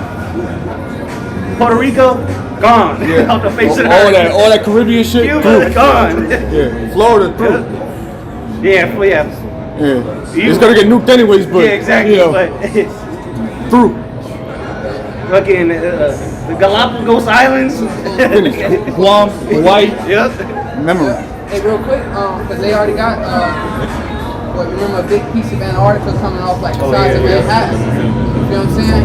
So the Earth is going to change, like the landscape and everything. Is gonna, like if you just take a picture, it will not look how it look right now when that destruction is going to look Just like after the flood. Yeah. The land changed, you know. New map. Yeah, exactly. So who knows? There a lot of water might have just evaporated, you know, exposing more land. And raising. Yeah, new shit. Yeah, it's exposed. Wow. Exactly. Yeah. But that fire is going to evaporate water, you know, a lot of it. They tell you that in Habakkuk. Oh shit, my bad. The format of the seas or the rivers, you know, because being consumed and evaporated. Third chapter. Yeah. Exactly. Water is an element, you know, composite elements. That was it on that one? Verse 12. The earth quaketh and the foundations thereof. The sea ariseth up with waves from the deep, and the waves of it are troubled, and the fishes thereof also before the Lord, and before the glory of his power. Yeah, even the fishes got to get it too. Sorry. It's all thanks to, because a lot of them are polluted too, man, swimming around trash in the sea and, you know, bleaching themselves. You got dolphins, it's supposed to be some of the smartest mammals. They over there committing suicide because they're sick of living in this polluted water, man. Beaches, whales beaching themselves and shit. Just horrible, man. just suicidal. You got suicidal fucking dolphins. Dolphins. It's all thanks to Esau. Supposed to be some peaceful creatures, whales and shit. Don't do nothing to nobody. Verse 13. For strong is his right hand that bendeth the bow. Yeah, that's the Lord, man. The Lord is the one that's gonna bend the bow. And strong is his right hand, which is Yahweh, man. Go ahead. His arrows that he shooteth are sharp, and shall not miss when they begin to be shot into the ends of the world. They ain't gonna miss. And they're sharp. They ain't gonna miss their mark, like we were reading in Joel. None of them shall break their ranks. They've already got a prescribed path that the Lord has set them up. Each warhead, it's got the precise location that the Lord got them, you know, for. Like whenever whoever the hell was making it, the Lord was working on his mind to put it there and them coordinates in there for already. Genius. Go ahead. I think that was it. Where you at? Okay. Strong is right hand. Verse 14. Behold, the plagues are sent and shall not return again until they come upon the earth. Yep, there you go, because they literally gonna leave the earth, come back down, and blow shit up. The fire is kindled and shall not be put out till it consume the foundation of the earth. See, even the foundation of the earth is gonna be consumed, man. You can thank your neighborhood Edomite for that. Which really, your neighborhood Edomite's a loser, but hey, the king suffers with the people suffer with the king. So blame you gotta take it up with your people. Hey, they're proud of this place. Yep, exactly. Yeah, they're proud to be American. Well, hey, you're gonna be proudly burned up. How about that? How about that? Verse 16. like as an arrow which is shot of a mighty archer returneth not backward. Yeah, right. It ain't when a mighty archer shoots an arrow, it ain't a boomerang. That shit ain't coming back. Go ahead. Even so, the plagues that shall be sent upon earth shall not return again. There you go, man. The plagues are gonna be them missiles. They ain't returning, man. They gonna hit their marks, take everything out with it, whatever is in the vicinity. And it's gonna be a bad time, man. Them plagues. What's the plague? A plague, could be a disease, but in this case, it's the missiles, man. Because a plague, usually plagues lead to death, and that's what the missiles are gonna lead to, man. Death of billions. Go ahead. This is Isaiah chapter 24 and verse 18. I'll start at 18. Isaiah 24 and 18. And it shall come to pass that he who fleeth from the noise of the fear shall fall into the pit, and he that cometh up out of the midst of the pit shall be taken in the snare. Yeah, so these elites that go into the actual bunkers, they're gonna be taken out of it, man. So yeah, you might flee from the iron weapon, but ultimately it would have been better either way. It's a lose-lose for Esau. Because he could have just died, but now you gotta be the first slave, so it's all downhill from here for Esau. It's not looking good. For the windows from on high are open, and the foundation of the earth do shake. And that's talking about the missiles coming down, man. Like it talks about the thief in the night, the windows on high, the sky is gonna open up, and the missiles gonna come right down, man. So to say, as a metaphor. And the earth and the foundations of the earth do shake. The earth is utterly broken down. The earth is clean dissolved. The earth is moved exceedingly. The earth shall reel to and fro like a drunkard. The whole earth is gonna be shaking, man. That's why we were saying earlier, the people that are in these different countries, they're gonna be in for a spooky ride, man. Everything, bro, buildings collapsing, no missile in the vicinity, but buildings just collapsing because the earth's shaking, man. The biggest earthquake of all time. They're not even gonna have a number for the Richter scale on that one. Families all hugged up in one room, all hugged up and shit. Bugging the hell out. Yeah. Says the earth shall reel to and fro like a drunkard, and shall be removed like a cottage, and the transgression thereof shall be heavy upon it, and it shall fall and not rise again. Oh, man. So this place, this current world is gonna go down, man. Because again, when America goes down, this whole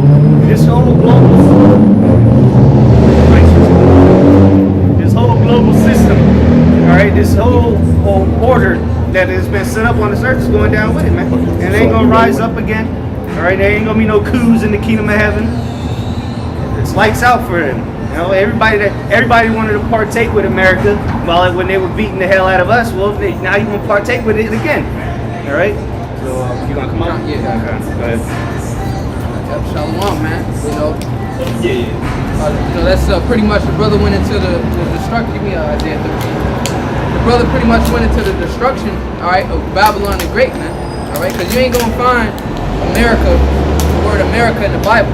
All right, America is moving off the strength, okay, or the spirit of these ancient civilizations, man. All right, Babylon, Egypt, Sodom and Gomorrah. All right, the main three. Okay, the land of confusion. Okay, this is America, man. All right, and it's found within the scriptures. All right, so go ahead and get that real quick from the top. This is Isaiah 13, start at the top of verse 1. It says, the burden of Babylon, which Isaiah the son of Amos did see. So this is the burden, man. All right. So when a prophet came out, we all know, all right, that it wasn't good when you saw a prophet. All right. That's why they asked, was it Samuel? Comest thou peaceably? Okay, it was Samuel. All right, the water. All right. They asked the prophet Samuel, comest thou peaceably? Because they know what? Somebody done effed up somewhere, man. Like, if we seeing, that's like the boss. Your boss, 9 times out of 10, your boss ain't come to tell you you're doing a good job. I remember working with this Jake a few years ago. He said, oh yeah, they looking for somebody. And then Jake, he spoke some wisdom. It's stuck with me ever since then. He was like, man, look. He's like, these crackers ain't come to call you to the office to tell you you're doing a good job. You know, most of the time they No. call and tell you fucked up. You know, you get called to the office. Everybody know that. You get called to office. 9 times out of 10, you fucked up somewhere. Something happened. You know, how often do they call you and say, "Oh, you're doing a great job"? You know how often it's possible. They call you, gonna be like, "Oh, fuck, what the fuck you want, man? You know it's something bad." Exactly. Yeah. It's either something you did or something you didn't do. Yep. You feel what I'm saying? And you need to be You be like, I didn't do nothing, but it's something you didn't do as well too, man. You didn't do this, you know. So this is a burden, man. The prophets come out to pretty much give you the burden, man, of Babylon. So we come out to you to be the so-called bad news bearers.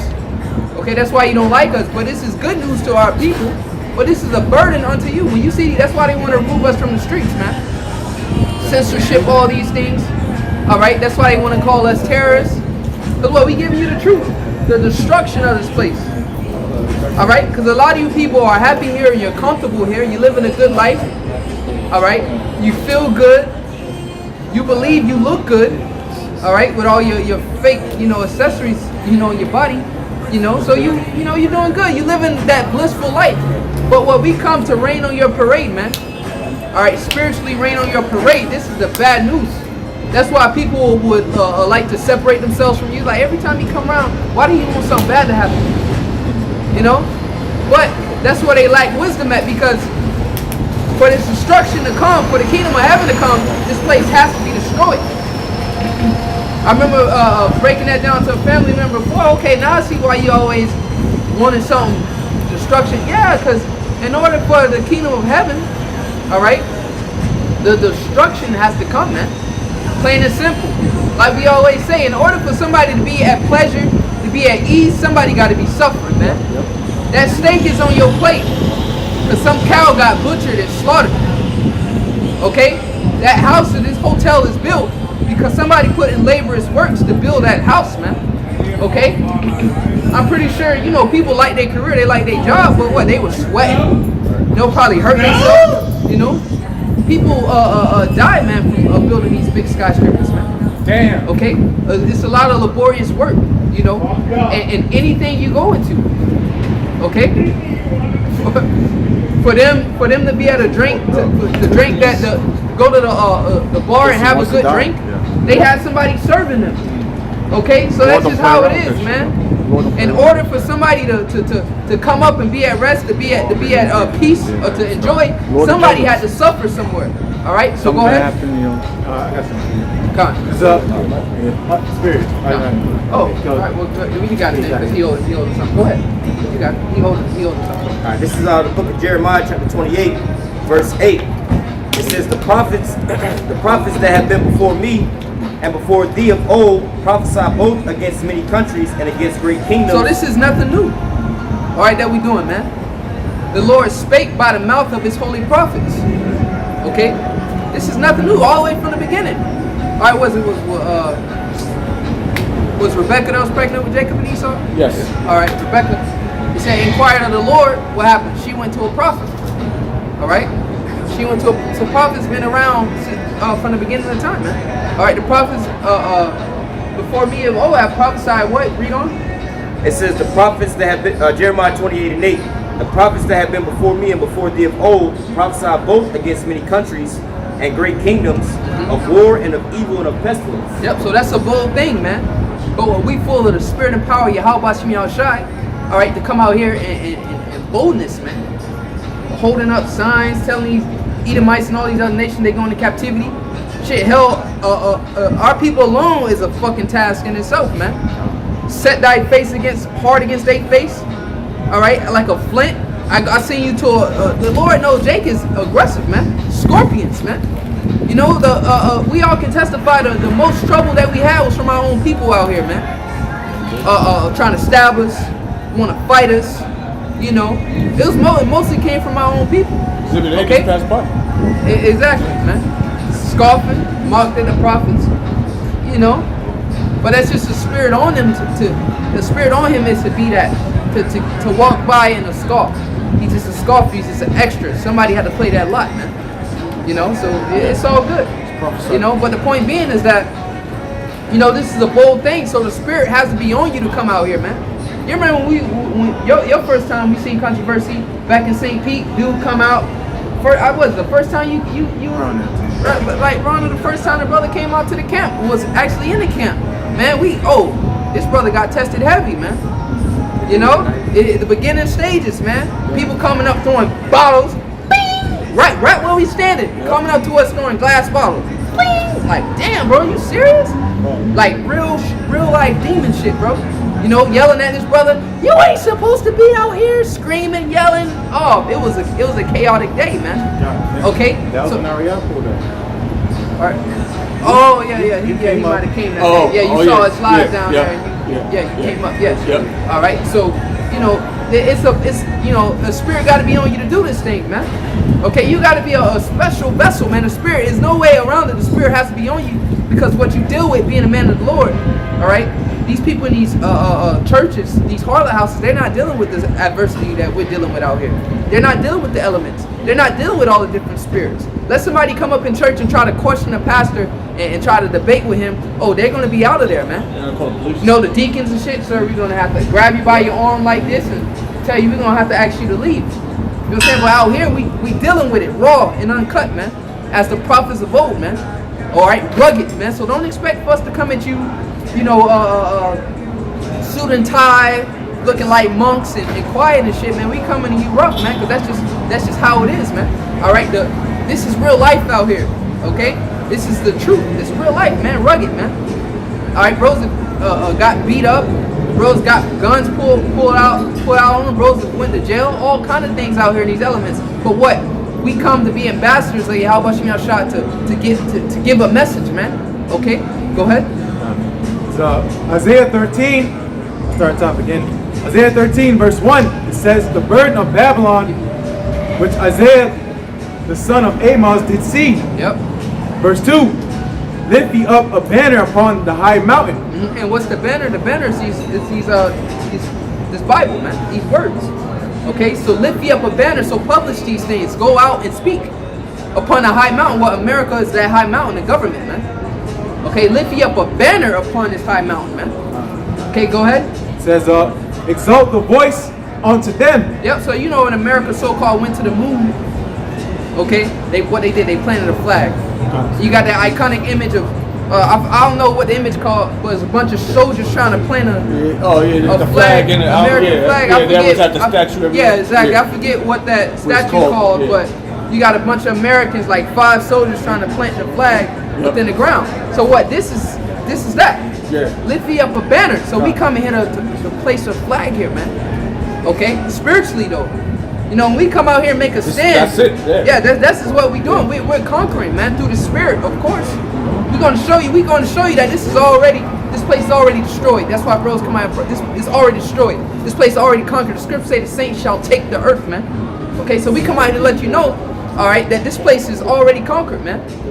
All right, so that's why this is pretty much a declaration of war, man. If you ain't already known. Exactly. You know, go ahead.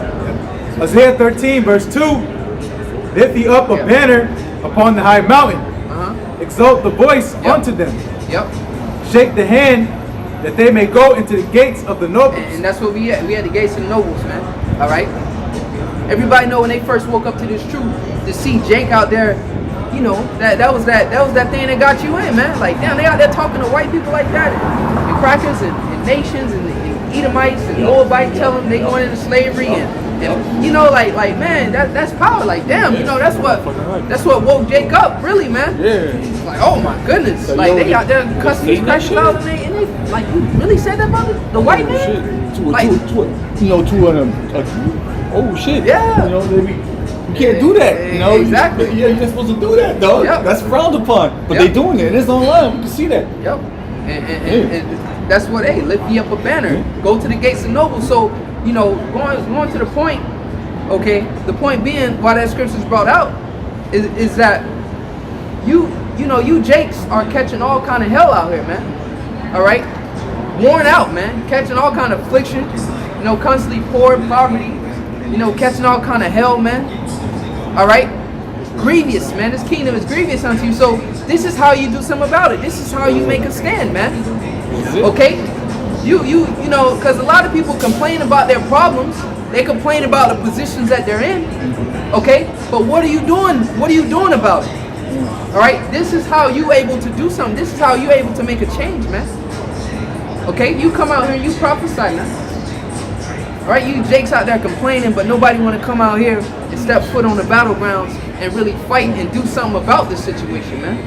That's why you got the elect, man. Mighty men, the house of David, man. The generation that was back in King David. King David's mighty men. All right, 144K out here. All right, fighting the spiritual war, standing up for something, man. Standing up for righteousness, man. In the midst of all this wickedness, in the midst of this wicked oppression, man, you got people out here, so-called Negroes, Latinos, Native Americans out here standing, man, for something, man. Standing for Yahweh Bashim Yahushai, man. Okay? Go ahead. Yeah, the scriptures say, I mean, if you're so troubled, you hate it here so much, scriptures say, rest with us. You know? If it's so bad, why don't you just come over on this side? What else do you have to lose? Alright? This place is going to be completely destroyed. Yep. You know, so hey, stop talking about, you know, you're tired of this situation and get up and do something about it. This is how you do something about it. Not going out there marching talking about BLM, Black Lives Matter. It's funded by George Soros, man. Some nigga over in Turkey. Okay? Which is a hidden agenda within that. That's just to promote the whole alphabet community, man. There it is. All right, it's been hijacked. Okay? I remember we was out in St. Pete one time. We had some, what's the word I want to use? Some man, I would just say this, a man that didn't like women. A man, he didn't like women. All right, a mo, okay? He talking about, I'm out here fighting for you and this, that, or whatever for your rights. So he pretty much saying he in the same position as you, as a black man, as a mo. So he's saying we going through the same struggles. You see the how they trying to connect that? Yeah, so they put so-called black oppression with the oppression and so-called discrimination of homos and lesbians, man. Right. So now y'all both fighting for equal rights now, man. That's a slap in the face to so-called blacks, Hispanics, and Native Americans. That's a big slap in the face. Yeah, because something you chose to do. You chose that sexual preference. This is something that I was born in. I was born this color. I was born of this nationality. That's discrimination, but something you chose to do, you want rights for. Well, they say that you're born like that. They say you're born like that. Yeah, but that's the psychological. Yeah, exactly. Well, you already know. Pseudoscience bullshit, man. I was born. Yeah. You see that? The niggas is saying you was born like. No way. This place wicked, man. All right, so they justify their wickedness, man. That's pretty much what they do. Oh, you got it's a homo gene and all this bullshit, man.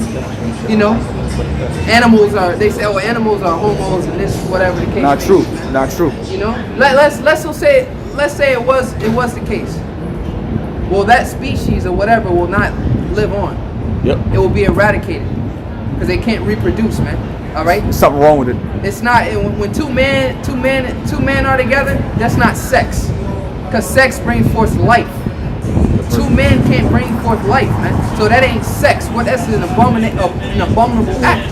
That's not sex. You can't sit here and say you having sex. Unseemly. That ain't sex, man. That's abominable. Unseemly. So sex brings forth life, man. Likewise with you women too. All right. Women and women can't bring forth life, so therefore that's not sex that you're having. You're participating in an abominable act, man. Okay. Go ahead, get what you got. It's Isaiah chapter 14 and verse 4. It says that thou shalt take up this proverb against the king of Babylon and say, how has the oppressor ceased and the golden city ceased? Yep, so this is a proverb that we're taking up against the king of Babylon, man. Okay, which would be these Edomites today. The golden city. Okay, Babylon has been a golden cup in the hand of the Lord. America has been a great place, man. Okay, but this place is finished. Okay, morally corrupt. All right, no righteousness here. All right, wicked oppression. Okay, and they finna destroy your U.S. dollar by giving all you the stimulus checks, man. $1,400, $1.9 trillion. Was it $trillion? All right, come on, man. This place is finished, man. All right. Yeah, give me that Ezekiel. Hold that, bro. This is the book of Ezekiel, chapter 9, verse 4. And Yahweh said unto him, go through the midst of the city, through the midst of Jerusalem, and set a mark upon the foreheads of the men that sigh and cry. And that mark, all right, is to be exempt from judgment, man. It's a spiritual mark. All right, so set a mark on the men that sighing and crying, man. Okay, because for you coming out here, and that's talking about the men out here, man, on the highways and byways, and also too, you believers, okay, that's giving supplication making supplication unto the Lord, man, for the conditions that you in. Because hold on, get the Ecclesiastes 7:7 real quick, okay? Because a lot of our people ain't out here mourning, okay, or think this is how life's supposed to be. At one point in time, I thought that's how life was supposed to be, okay?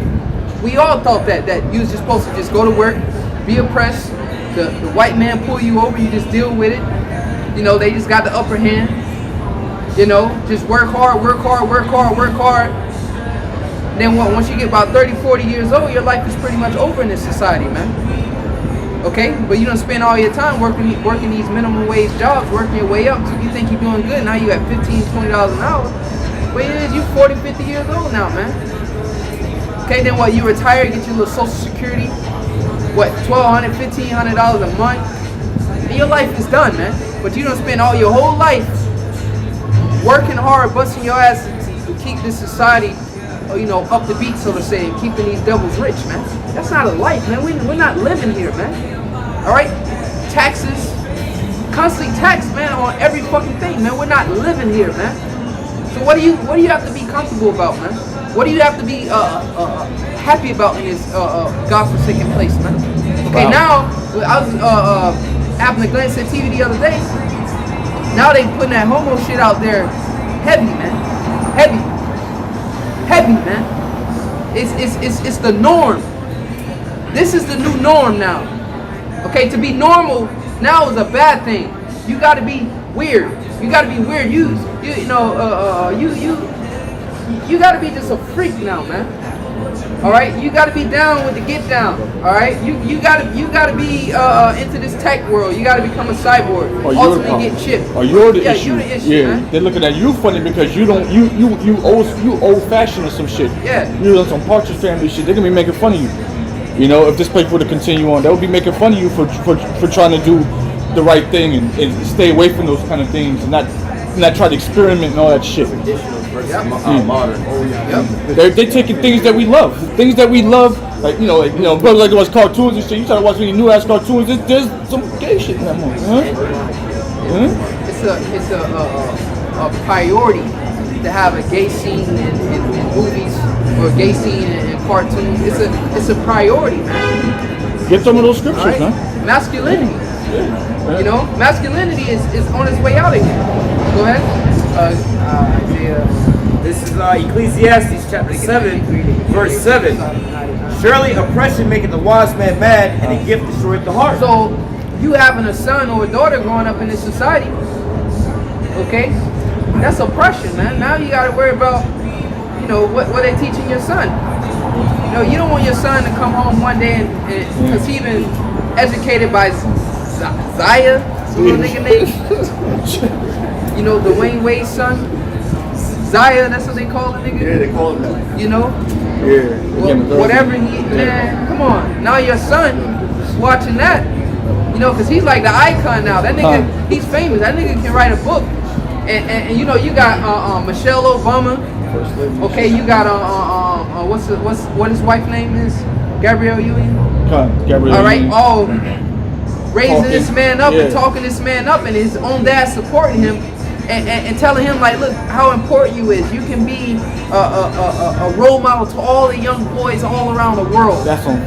You feel what I'm saying? Yeah. I literally know somebody that exact same thing is happening to. They so young they don't realize it. It's just the attention that they getting.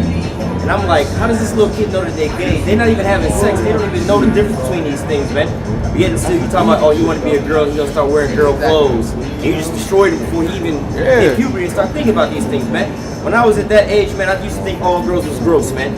All right, I was only hanging out with little boys because we played in the sandbox and everything together. But that ain't mean I like boys like that. You know what I'm saying? Yeah, at that age, you think girls, she got cooties and things like that, man. But it don't equate to you. That's when you want to have a sexual relationship with them, man. But the parents, they want to feel, Dwayne Wade and Gabrielle Union, they getting this here buzz because of what their kid is doing, man. Yeah, they teach now. Now you have to teach the children that. So like your brother's saying, you could be a grade school child in elementary, and you got to start that. You got to start learning about the history of all that. It's a curriculum now. But You know, it's a part of the curriculum. How to have safe anal sex. Yeah, it's in this. And then think about it. If all your son see is modes on television, and a father's out of the house, right? So the only male figure he sees is an effeminate male figure. That's it. Through. No chance. Yeah. All he sees is an effeminate male figure and a woman. Never had a chance. The fuck? And then now, what appears to be the man is pregnant, and what looks like the woman impregnated that. Like, bro, this ain't Babylon, man. You know, you got it, bro? Go ahead. This is Isaiah chapter 3, and I'll start at verse 8. Jeremiah 3 and verse 8, it says, "For Jerusalem is ruined, and Judah is fallen." Yep, Jerusalem is ruined, and Judah is fallen. The people, man. We as a people we've ruined, we've fallen. Okay? Even, man, they fucking neutered Hulk, man. Hulk? Hulk, man. What you mean? Like, meaning like, what it's called, demasculation. Yeah, demasculized them? Demasculized Hulk, man. Now that brute force of this big green monster, now he all sensitive and calm and emotional. Damn. Mood changes. You know, the last couple movies, Hulk had a problem with coming out. He had an remember that shit? Yeah. He had an attitude or some shit. He didn't want to come out. Yeah. So you know, how the hell you effeminize Hulk, man? The Hulk, how you effeminize the Hulk, man? Make him all emotional and shit. You know, make him emotional, mood swings. He don't want to come out. Make him all calm and the Hulk was the Hulk. He was famous because of how rough and rugged and powerful and masculine he was. That's what made Hulk famous, man. Hey, but You know? the person that got him in that little condition was I forgot what the chick's name was, but she go over there and start talking to him, the little spot chick or whatever it is, the red hair or whatever. Scarlet? Scarlet, whatever her name is, but she the two Russian people, the guy and the Black girl. Widow? Yeah. She the one who made him like that, because whenever he would get out of control and everything, they would send her ass in. You know what I'm saying? And they calm his ass down. You know, and that's the superpower. Don't be a man. You know, don't be a man. Testosterone, that's superpower, man. All right, testosterone. That's why these women, they get testosterone injections. Okay, and that's why men, they want to get an upper hand. You know, they take a supplements of extra testosterone, which you shouldn't do it that way. You know, you just get the natural herbs, because if you taking testosterone injections, your body is going to realize like, hey, it's too much testosterone within the system, and it's going to pretty much decrease its output of testosterone, because it's an imbalance, man. So you want to naturally, increase your levels of testosterone by, partaking in the herbs or whatnot. You don't want to go get no synthetic testosterone, because then your body, your testosterone is gonna be out of whack, man. That's pretty much what's wrong with a lot of these people, man. From the foods we eat, all right, your body is out of whack, man. Your hormones is out of whack. Okay, you women can't produce much breast milk and shit, man. Now your kid gotta be raised up on a Similac formula, okay, which is some weak ass shit, because through the breast milk, that's what boosts the immune system, because the woman actually gives the white blood cells things to boost the immune system through her breast, man. Okay, so everything's out of whack, man. Okay, and Esau is wiser than Daniel, so he's been able to pretty much fuck with the DNA, man, and the hormones within your body. Okay, go ahead. Isaiah 3 and verse 8 says, "For Jerusalem is ruined, and Judah is fallen, because their tongue and their doings are against Yahweh, to provoke the eyes of his glory."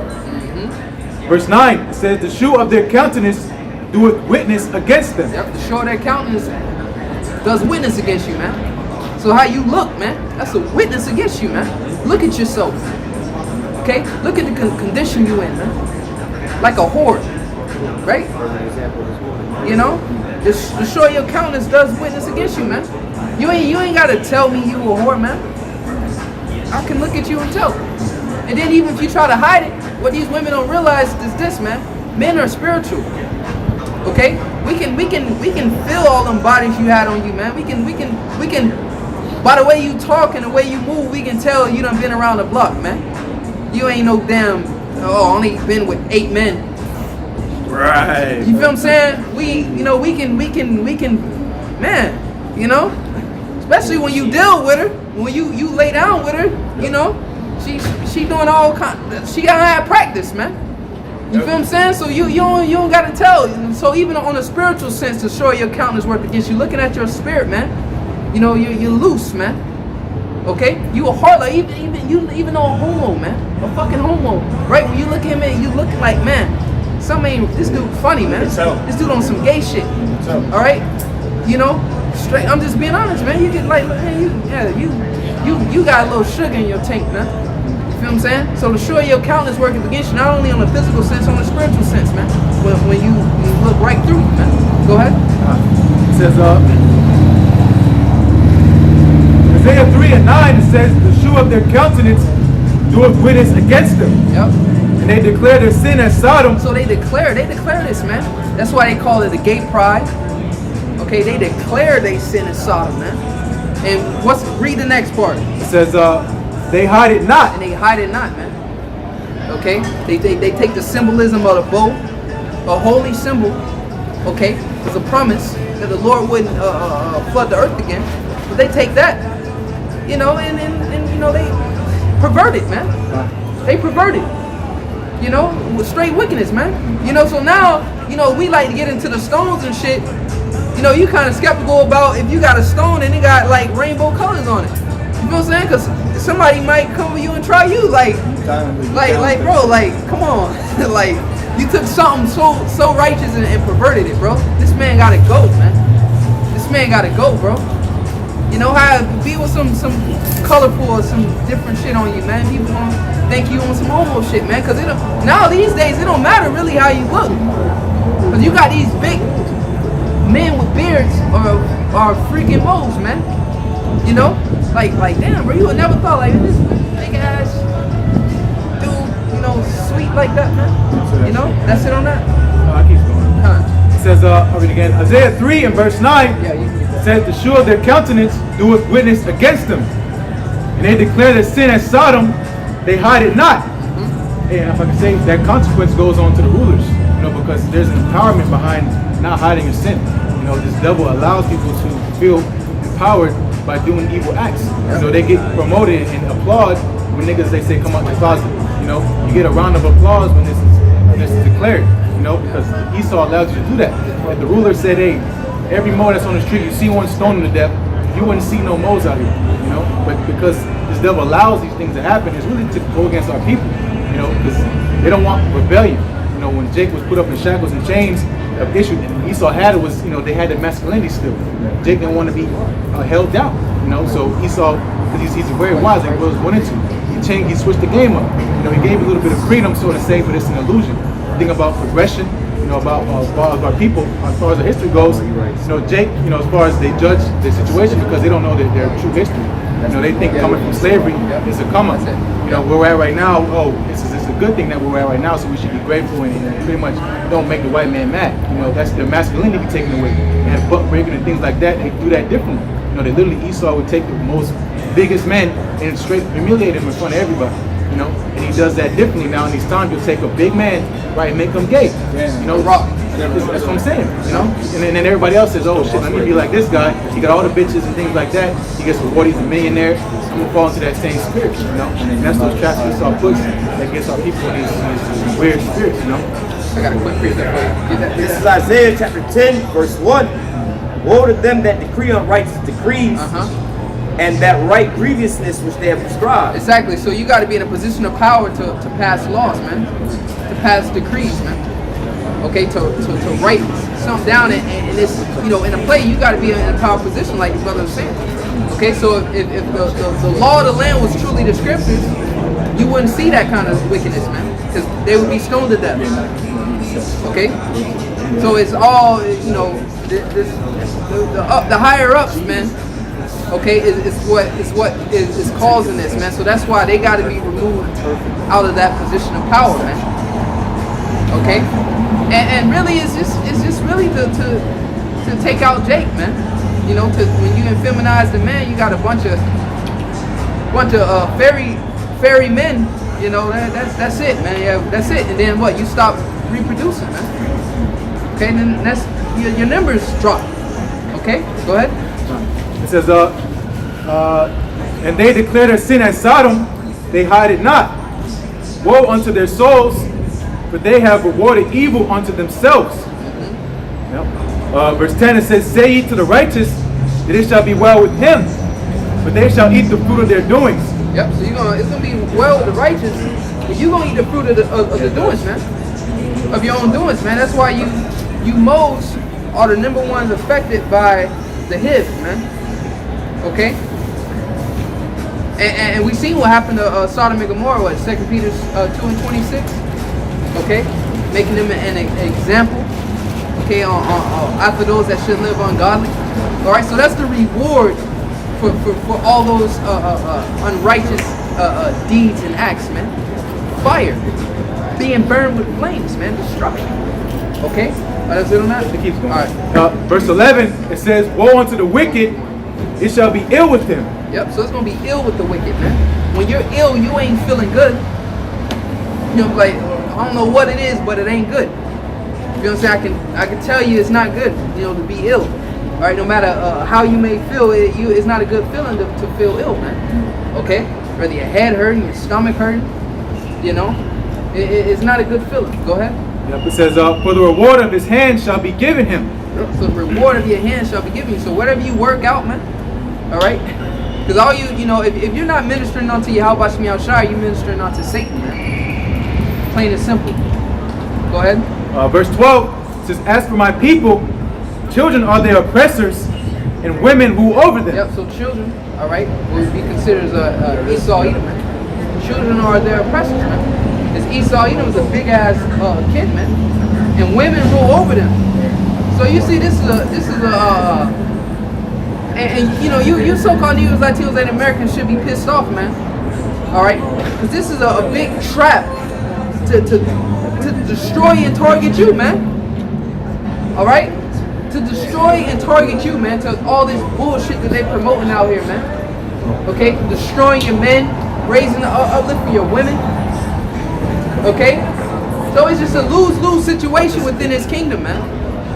All right, if the man effeminate, then what? After that, he being raised by his mother, man. So he's just gonna grow up to be effeminate and emotional, man. Okay, and what does that lead you to? Making rash decisions. All right, ending up in a penitentiary at a young age, man. Foolish. Okay, not being able to control your spirit, man. That's what this place leads nowhere good, man. Nowhere good, and you need men to procreate, to carry on a nation. And once the men is subdued and done, that's it. So now what Esau Edom doing now, he's starting early, man. Because this next generation of people that we have, No chance.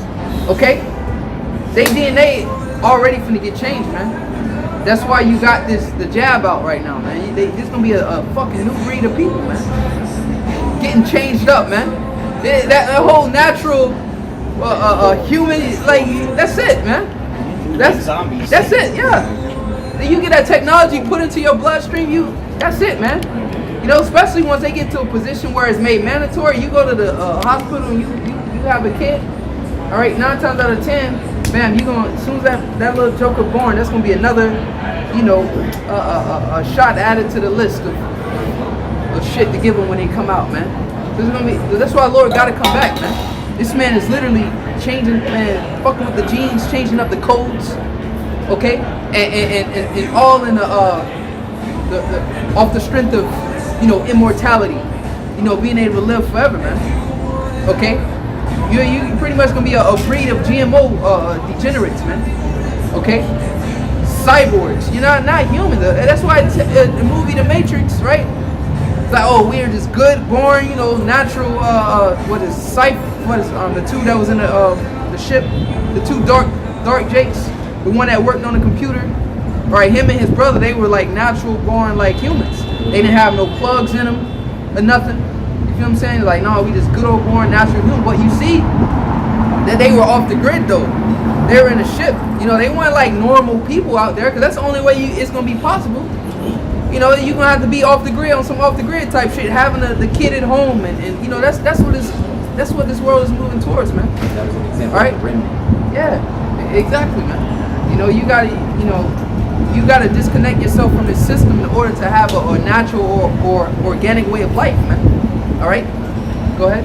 Yep, it says, I'll finish up. Verse 12, it says, "O my people, they which lead thee cause thee to err." Yeah, and that's our leaders, cause we don't got none of you know, cause a lot of our people like to look up to these celebrities, you know, and look for them cause they got money, you know, cause they wear the gay clothing, you know, they got the substance, so they look, oh well, he's successful, so you know that's who you should look up to.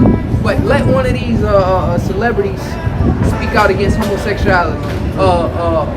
Manny Pacquiao, for example, cancel his whole membership contract with Nike. Yep. Right? You know, Nike, you know, paying them millions to where they shit. You know, and you know he canceled. That's it. Because that community is a large community, man. The LGBTQ, whatever, that's a large community, man. So like, oh well, we ain't buying Nike no more. And Nike gonna be like, hold on, do we want to deal with Pacquiao, this one man, or do we want to miss out on all these consumers? They gonna drop Pacquiao because you know all the consumers, the community, you know, the market. You know, it's good marketing, man. You know, that's a big market. You know, as far as one person, so they drop Pacquiao ass, man. That's why you never see Floyd Mayweather. He'll never speak out on any of these situations, man. Don't speak out on how these the Mo influence is destroying. You won't never see him speak out on none of that, man. Right. Okay? No, none of these so-called black celebrities is coming out speaking out on these things, man. Because they're gonna get cut or snipped, man. Go ahead. So, "O my people, they which lead thee cause thee to err, Yep. and destroy the way of thy paths." Yep. Destroy the way of thy paths, which goes to show you that even like certain people like Jesse Jackson. You know what I'm saying? He ain't coming out speaking about the shit. Cause why? He's controlled, man. You know, he's a part of the beast. Okay? He's an extension of the beast. He's like a low level, man. Okay? Because that's what the beast would do. The system, they hired people of your own kind or people that look like you, like Obama, man. You know, people that look like you. Okay? Herodians, man, if you will, man, in this time period. Okay? Hey, I was gonna say, if you see a Jake that Esau's promoting, you already know he, you know what I'm saying, is bought out by them, man. Exactly. All right, they won't allow nobody like us to be on on the news, or Elder Apostle Tahar on the news. Like, well, let's see what he has to say. You're not gonna do that, man. Only people they allow to speak is the people they have in control, man. Get that in. This is Romans chapter 1. It started verse 24. Whereas the Most High also gave them up to uncleanliness through the lust of their own hearts, to dishonor their own bodies between themselves, Yep. who changed the truth of the Most High into a lie, and worship and serve the creature more than the Creator. So pretty much, men and women, think about it. Look, that's how you know that this man is the devil. We make shit super complicated, man. Simplicity. Men and women have been doing so good for humanity thus far. What's the problem? Men and women had what? Everybody got here through a man and a woman. So all of a sudden, that's how you know we at the end. Here he is towards the end. Now we want to switch that up and change that up because, you know, usually you switch and change something up when it's not working. You know what I'm saying? That's when you like, man, this way ain't working no more. Let's change it up. You know what I'm saying? So here it is now. It's a problem with man and woman. What happened? You know, goes into their agenda, population control. You know, maintain population under 500 million. Well, we got to do that by what? Convincing them that it's okay for them to be together. That's the serpent. Came between the man and woman, Adam and Eve, and gave them that doctrine. You know, thou shalt not surely die. You know, follow after my way. Pretty much fucking up the whole order of things because he had an invention. You know, which leads to the world we live in right now is full of wickedness. Because this man's intentions, which now he has the power to do. You know, back then his mind, he didn't have the technology for, you know, thermonuclear missiles. You know, back then in the 1800s, you know, he has that thing, wisdom now. You know, that's why this world's so wicked because the Lord gave him the download to really put forth his wicked inventions to life. And the way the Lord do shit is so simple, man. So simple, but then again, yet so complex. Because the Lord is the ultimate scientist, man. You take your member, you put it in a woman, bam, you got a child. It's that simple.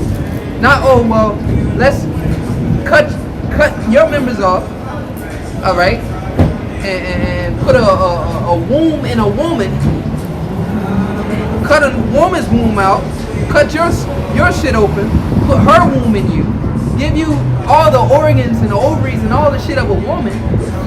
Like, bro, like, that's so fucking complicated, bro. You know? Just two men get together, y'all do your thing. A woman and a man get together, y'all do your thing. And then when you got a child, man, but Esau he wanna overcomplicate shit, bro. You know, doing shit that's not convenient, man. As a scripture, but get that real quick. Because the brother made a good point. He said that's what the serpent did was come between a man and a woman and told him, "Thou shalt not surely die." But hit this though. Go ahead. This is Ecclesiastes chapter 8, verse 11. Because sentence against an evil work is not executed speedily. Exactly. So when he told them, "You shall not surely die," so when they ate of the fruit, symbolic for that philosophy of that doctrine, they didn't die right then and there. Well, go ahead. It says, therefore the heart of the sons of men is fully set in them to do evil. Exactly. Because it's not executed speedily. Now you do have times though the Lord has come through with the swift and the quickness on your ass, you know. But as the scriptures say, the Lord winked at your ignorance, man. He winked at your ignorance, man, which is the mercy and the grace. Okay? And Elder Tahar made that point last time. He was talking about the dude that was so-called God-sent comforter. Oh, yeah. He said what the Lord did when he got tired of winking at your ignorance. But that dude's been in this thing for many years, and then just recently the Lord took him out. So I go to show you how long, and then again, you don't know how long the Lord will wink at your ignorance, man. You could do, oh, well, King David did it. He committed adultery, right? And then I'm going to go do it.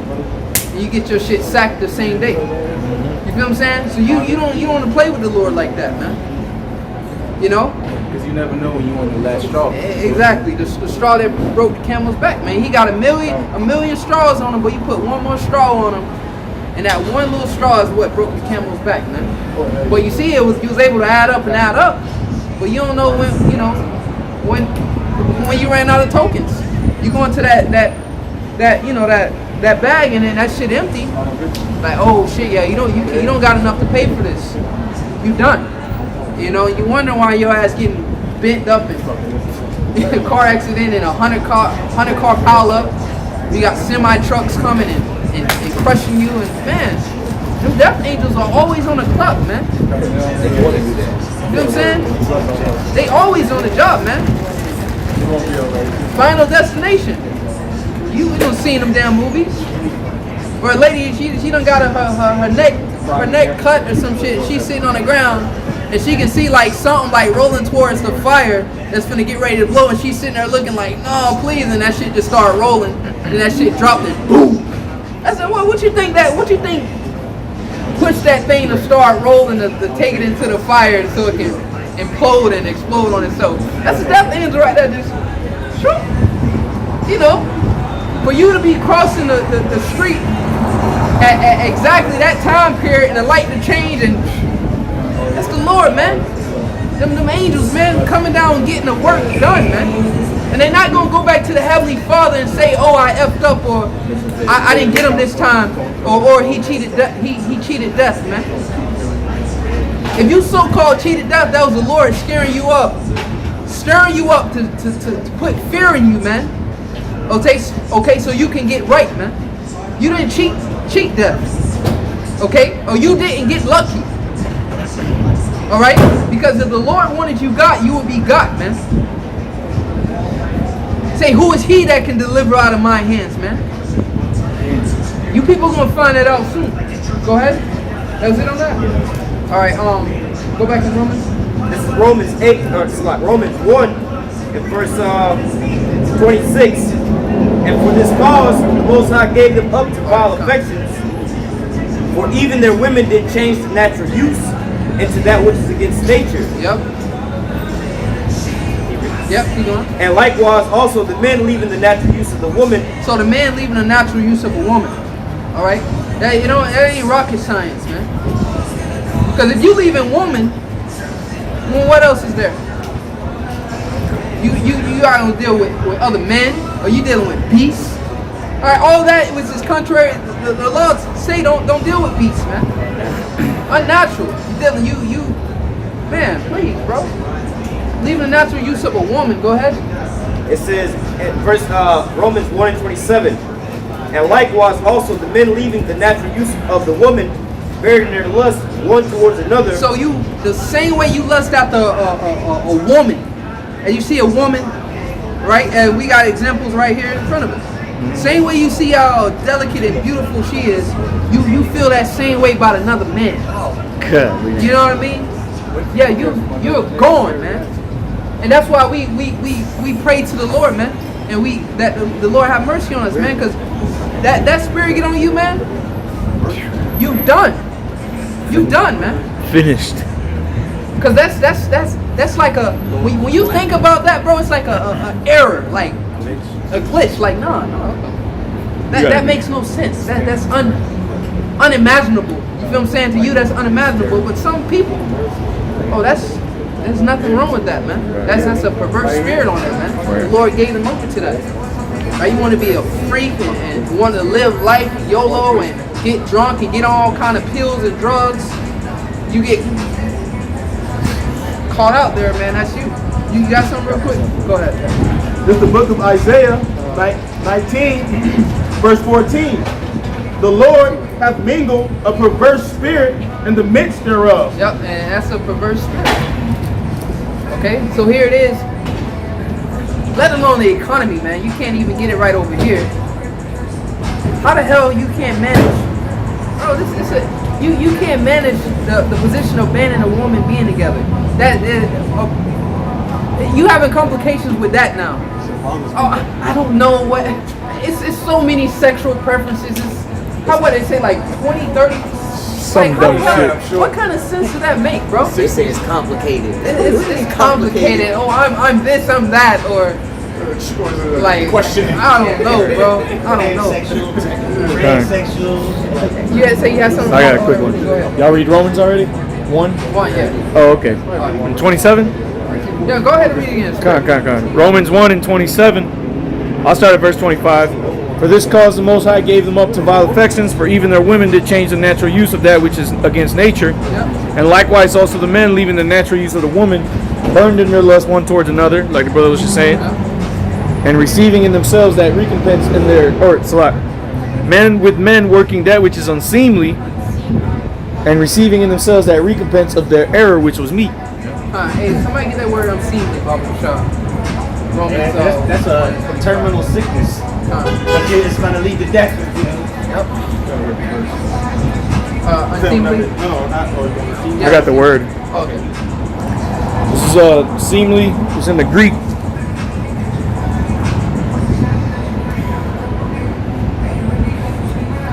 Slovakia. Okay. It's in the Greek is G808. Shakamusha sana, something like that. Unseemly and unseemly deed of a woman's genitals, of one's nakedness, shame. Yep. Says shame, that which is unseemly. Right there. Shame, shit. Yeah. It's a shame onto you. But now it's gay pride now.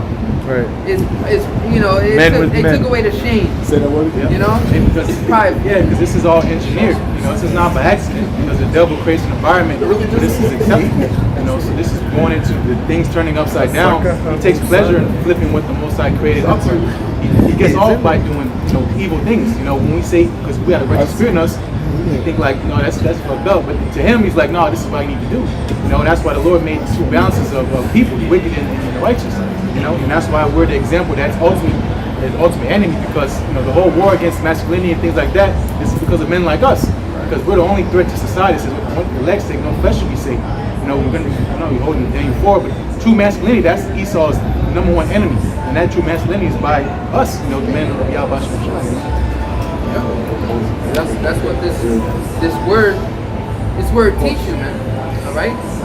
It ain't no symptology, all right, in this truth, man. It ain't no we don't teach you how to be simps and bow down, and we teach you how to use wisdom.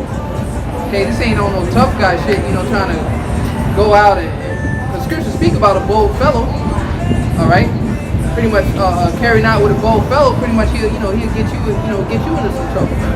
Alright? Everything that arouses, he's trying to, you know, cause they show you that in the movies, man. What a good king would do is diplomacy first.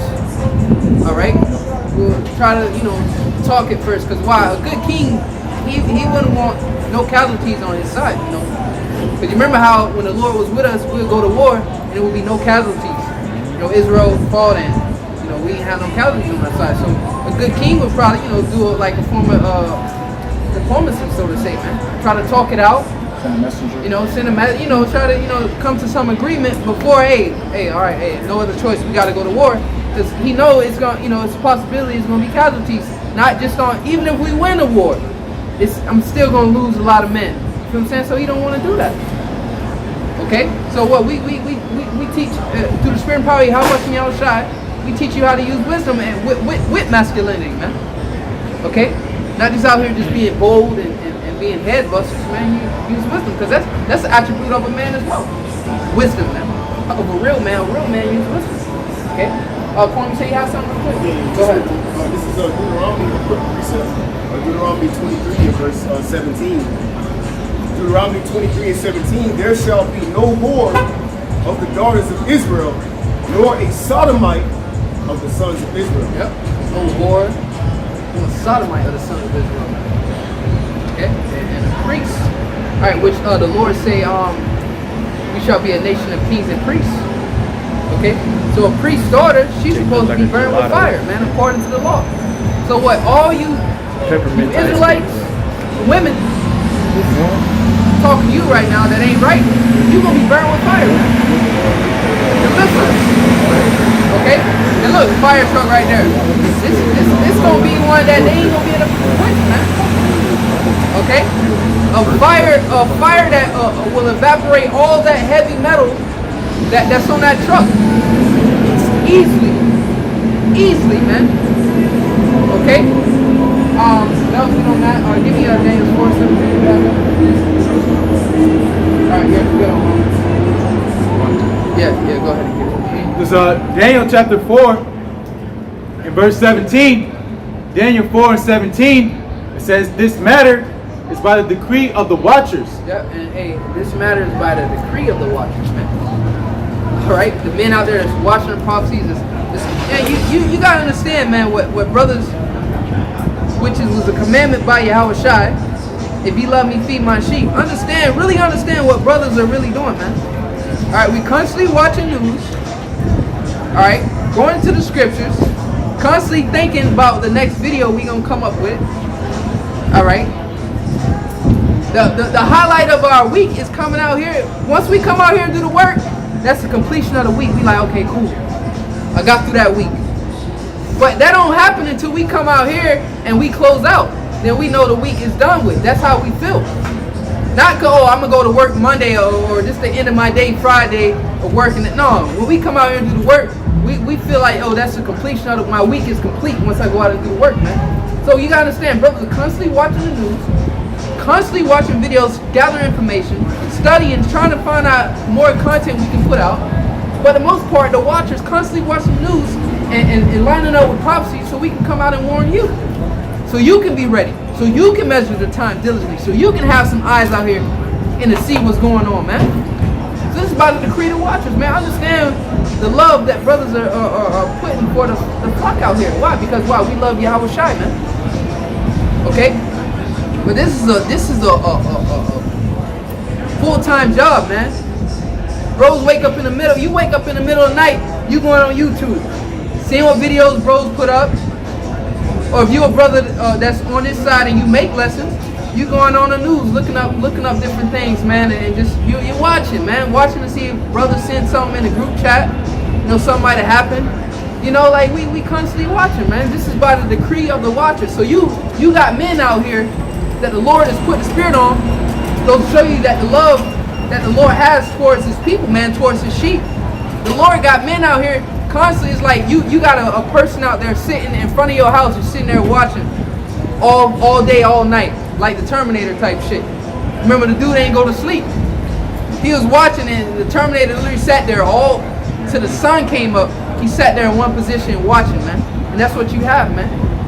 Not literally, you know, we sleep, but you know, you got men out here watching, man. This is by the decree of the watchers. Go ahead. It says, in a demand by the word of the holy ones, to the intent that the living may know. So that you may know, man. All right, this is one of the part of the messages right here. Once again, going back to the point, go to the gates of the nobles. You tired about your situation, man? You tired of catching hell? Well, this is how you come out here and you do something about it, man. All right, going to the gates of the nobles, doing what Yahweh Shai has told us to do. Okay, because all we gotta do is come out here and prophesy. The Lord is going. He making all the moves, man. He pushing all the buttons, man. He playing. He up there playing chess, man. We just out here prophesying. Go ahead.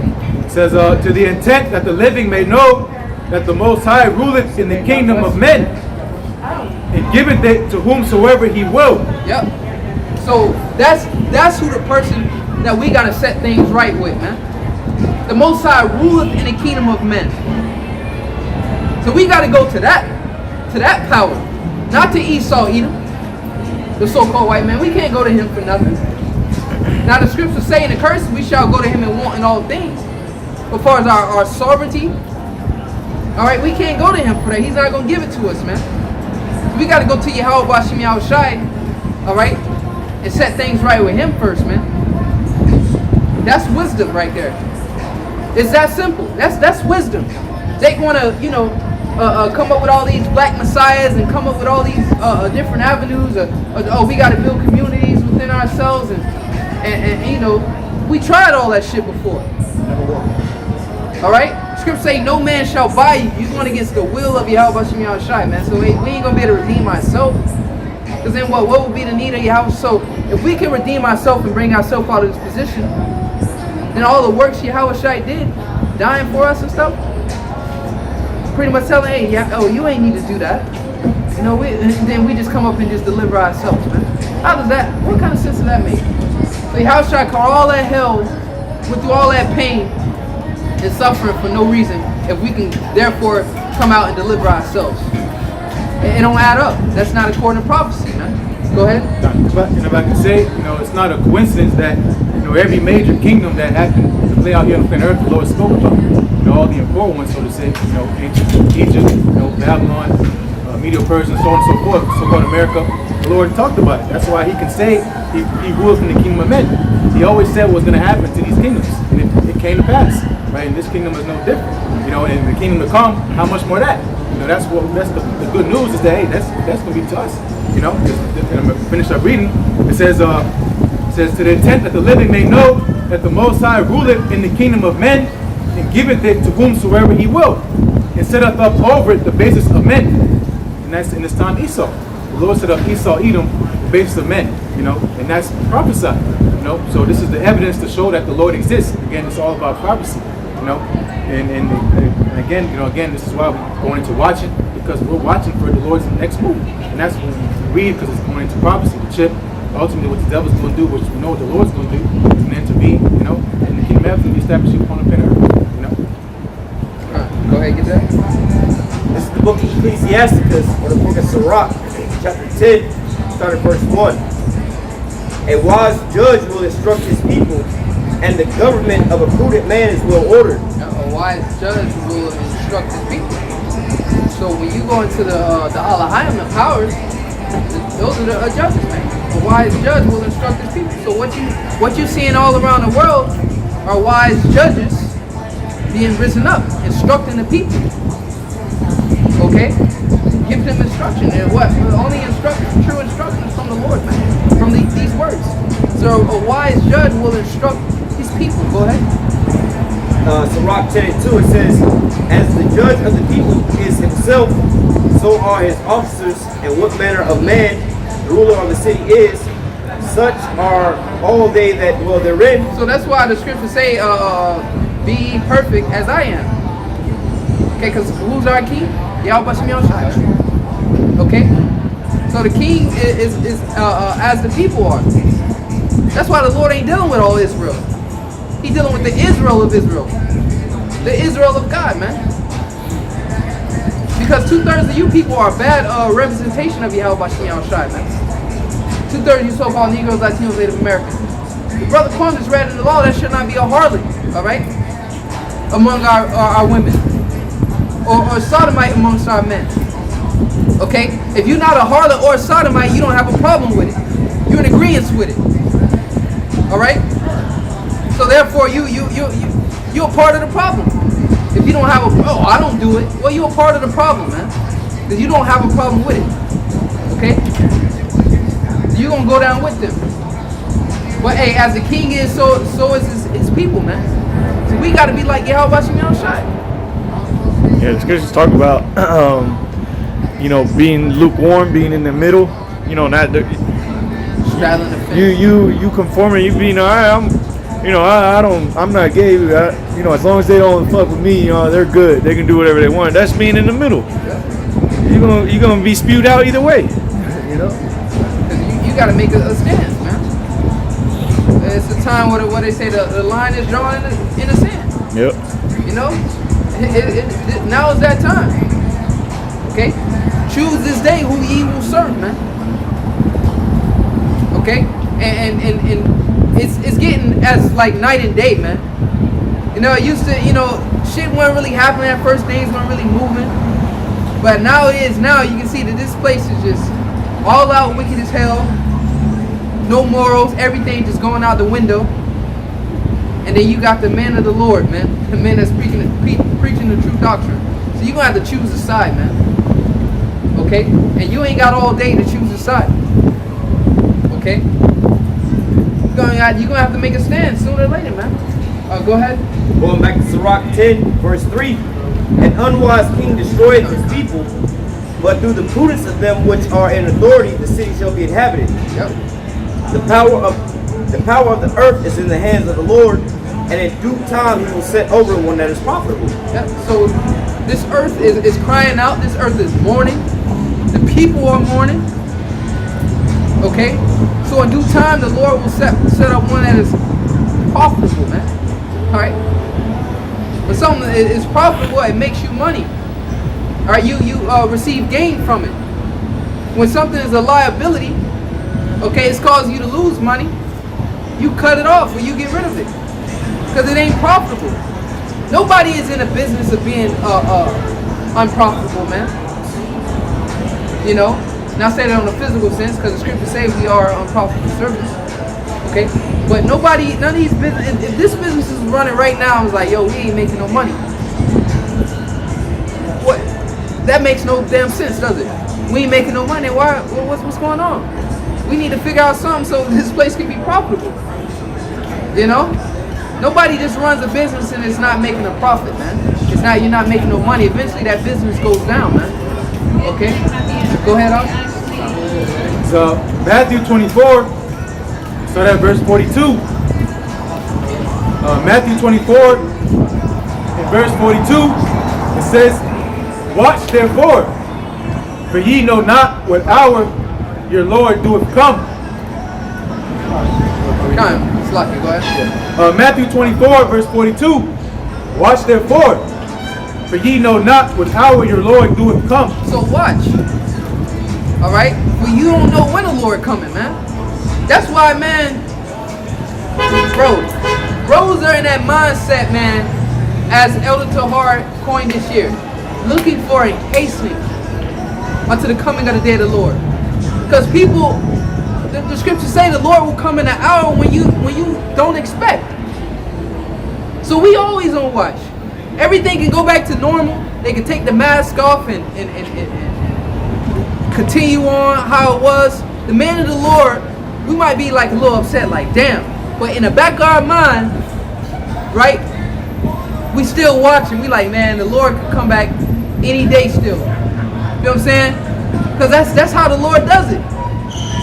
When he catch you with your pants down, man. He trying to catch you with your pants down. Okay? That's how he gonna come. When you got caught with your pants down, man. That's how the Lord's gonna come to a lot of these people. Oh yeah, okay. That shit the Israelites is talking about. Oh man, we good. They opening back up. Everything good. They sending out stimulus checks. What are they talking about? China and America and Russia just signed some deal. You know, they good, man. You know, they back to trading and all this bullshit, man. Like Elder always say, something's gonna happen to where something's gonna happen, man. All right, to where it's gonna be all out war, bro. You know, go ahead. Because that's what the Lord did in the time of Tower of Babel. You know, He confounded their language. You know, so they couldn't pretty much be on the same page. And that's what we're gonna do again. Hey, the scriptures talk about when they shall say peace and safety, then sudden destruction coming. Sudden. Key word. And those are precepts you keep in your mind. That's what the Lord is armed us with all these precepts. Because it's constant mind. This is the ultimate mind game. It's constant mind tricks always, you know, on us, man. Whether it's actually being said to us or whether it's things that you think. But that's why you have the precepts to combat those things. You're like, oh yeah, man, that shit you was talking about, man, that shit ain't gonna happen.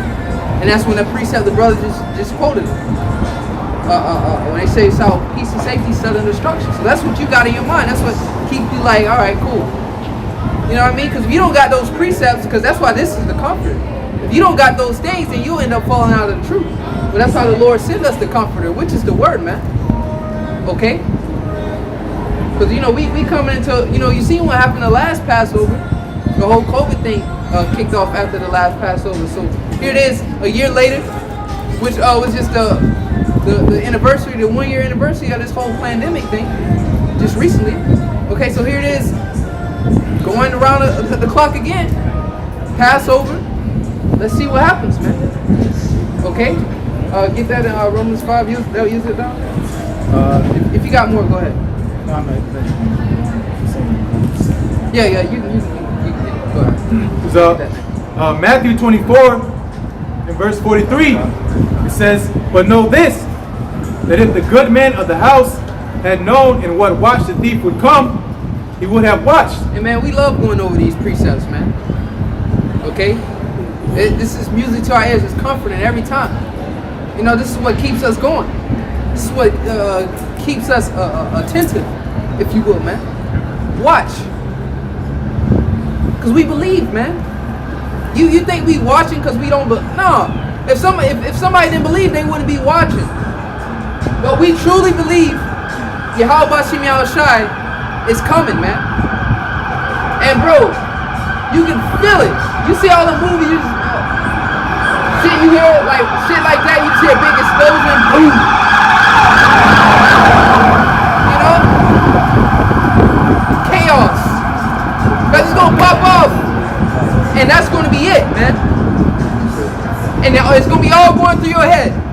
You know, all the iconic videos. With all hell, you know, all these people gonna hear it, man. From the elders on down, all the way down to 34th and 7th, 34th and Broadway. America's gonna be destroyed with all hell, all that shit's gonna go through your head, man. And you're gonna be like, this is the time. You're gonna know it's Jacob's trouble. Okay? And we gonna pipe onto you till we can't no more. Then shall they know their prophet hath been amongst them. This ain't getting old to us. Oh, ain't y'all tired of bringing out Revelation 13 and 16? Hell no. We love hearing it. And he calls us all, both small and great, rich and poor, free and bond, to receive a mark in their right hand. You can quote it, man. You know, bro. Yeah, exactly. Read it again, huh? It's music, man. It's music, because we believe it, man.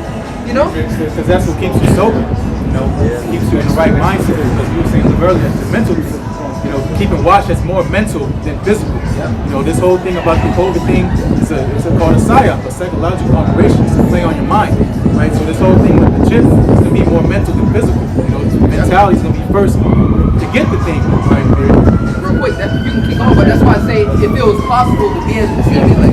Yeah, just backing you up. It's psychological. You know, the war between your ears. You know, that's what it is. You know, and that's that wrestle between flesh and blood. You know, it's like you wrestle not against flesh and blood. You know, we wrestle against spirits. I think wickedness in high places, but. And that goes to show you too, man. What the brother said is on point, because going back into the buck breaking, that was more psychological, you know, what it would do. The psychological effects was a lot worse than the actual physical effects, man. You feel what I'm saying? Because it's the It same. demoralized you. The same goes to control someone's mind, to control their body. Yeah. You know, so the devil can control your mind, control what you're gonna do. You're gonna get the jab, you're gonna take the chip, you know. But like I said, it can't be cracked, you know, because the Lord has it sealed. Yep. Yeah, that's why it's called drugs, controlled substances. You know, it's control, man. You know, go ahead. Matthew 24, verse 43, it says, but know this, that if the good man of the house had known what watch the thief would come. So if there was a date in here, everybody like, you don't know when. But if you can go to, let's say, choose Isaiah, the 2nd chapter, the 3rd verse, it says, this day, this year, the Lord will come back. And, oh man, you'll have everybody out here, man. Right. Everybody out here, you know, they week prior, they'll be out here. You have a whole bunch of people out here a week prior before the date that is said in the scriptures. Man, come on, bro. Yeah. That wasn't the integrity or the loyalty within that, man. Right. You know, when you wait on someone, right? Patiently wait on someone. You know how that feels? Just simple thing. When you on the phone, you tell somebody, yo, hold on real quick, right? When they hang up. You like, damn, I just told this motherfucker to hold on. He couldn't wait 2 minutes. But then imagine though, he was like, oh damn, I told him to hold on. I effed up, man. Damn, they been sitting on the phone for a minute. Then when they actually pick up the phone and they still on there, he's like, oh, you still there? Yeah. You know how pleasant that is? You know what I mean? That's just on that level. So imagine how the Lord's gonna be. Right. You know? They that wait, that's why they that wait upon the Lord, man. I will wait on the Lord all the days, man. That's a true servant, man. You know, waiting on the Lord, man. You know, go ahead. Dogs do that. You was reading or? Yeah. Oh yeah, go ahead. Yeah. Matthew 24, verse 43. But know this, that if the good man of the house had known in what watch the thief would come, he would have watched, and would have not suffered his house to be broken up. Yep. It says, verse 44, therefore be ye also ready. Ready. Yep. Alright? Having your shit together. Alright? You know what you need to do, man. We all got that conscience. I was watching the Jason a video today, man. The man it was heavy, man. I can't pretty much reiterate what he was speaking on, but pretty much how he was going in like on some science shit, like how the conscience, man. We all got a conscience, man. And he like broke it down like scientifically, man. And bro, that conscience, man. We all know what we supposed to do, as we always going to. The Lord made man upright, man. We all know what we supposed to do and what we ain't supposed to do. Okay? But as he was going into this new system, all right, it's pretty much it's going to get rid of that conscience. When you merge with machines and go into that whole transhumanism, that whole cyborg type shit, it's going to do something to where it disconnects you from the Most High. All right, it's going to disconnect you, and that conscience, that's really Yehovah Shemiel Shai, man. Through the vessels, the angels. The scripture say that the Lord speaketh once, or speaketh twice, yet man does not perceive. Okay, that's really like even if you don't get that thought or something, somebody's going to say something to you, and it's going to ring in your head like, damn, that shit stuck with me ever since he said that. You feel what I'm saying? Even if it don't come to you directly, the thought don't come to you directly, it'll come through a vessel. You know what I'm saying? So, but what Esau Edom is doing, he's trying to get, like the elders say, he's trying to get rid of that God gene. He's trying to get rid of that conscience, trying to disconnect you. So why? He can program you and tell you what's good and what's right. Because the Lord already put it in your DNA to know good and evil, to know that I shouldn't be doing this shit and oh, that's a good thing to do. For a simple fact, oh, let me walk this old lady across the freaking street. You know, that's a so-called good deed. You know, or I'm going to take this from him or steal this from him. You know that's wrong. You know what I'm saying? So we know all these things, man. You know, go ahead. Matthew 24, verse 44. Therefore be ye also ready, for in such an hour as ye think not, the Son of Man cometh. And that's so cold. Be ready. That's what keep us on, man. You know, especially, man, the bros, the mindset we in, man, we ain't trying to get caught. You boxing, you ain't trying to get hit, man. You like Mayweather, I don't believe in taking punishment, man. If I can avoid, like, if you can avoid it, you will, right? Who's there and say, oh man, I want to get punched in the eye today?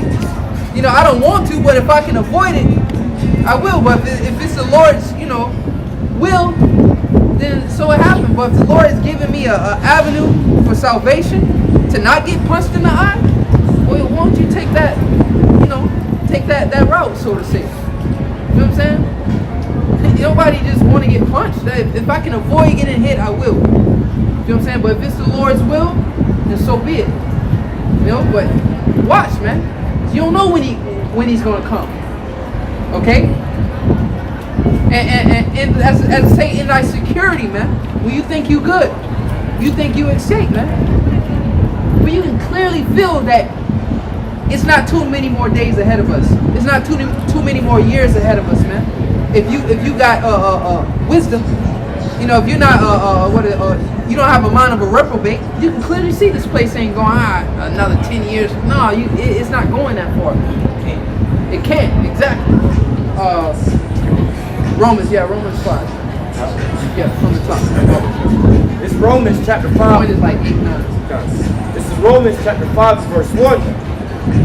Therefore being justified by faith, we have peace with the Most High. Yeah, because right now we going into the Passover, man. Passover is coming up. Okay? So you go into Exodus, the 12th chapter. All right, it gives you, pretty much step by step on what you should do, how you prepare it, how you should, prepare the lamb. But like we always tell these groups that always be want to talk about the law, where your fringes are. We always tell it, say a male of the first year, man.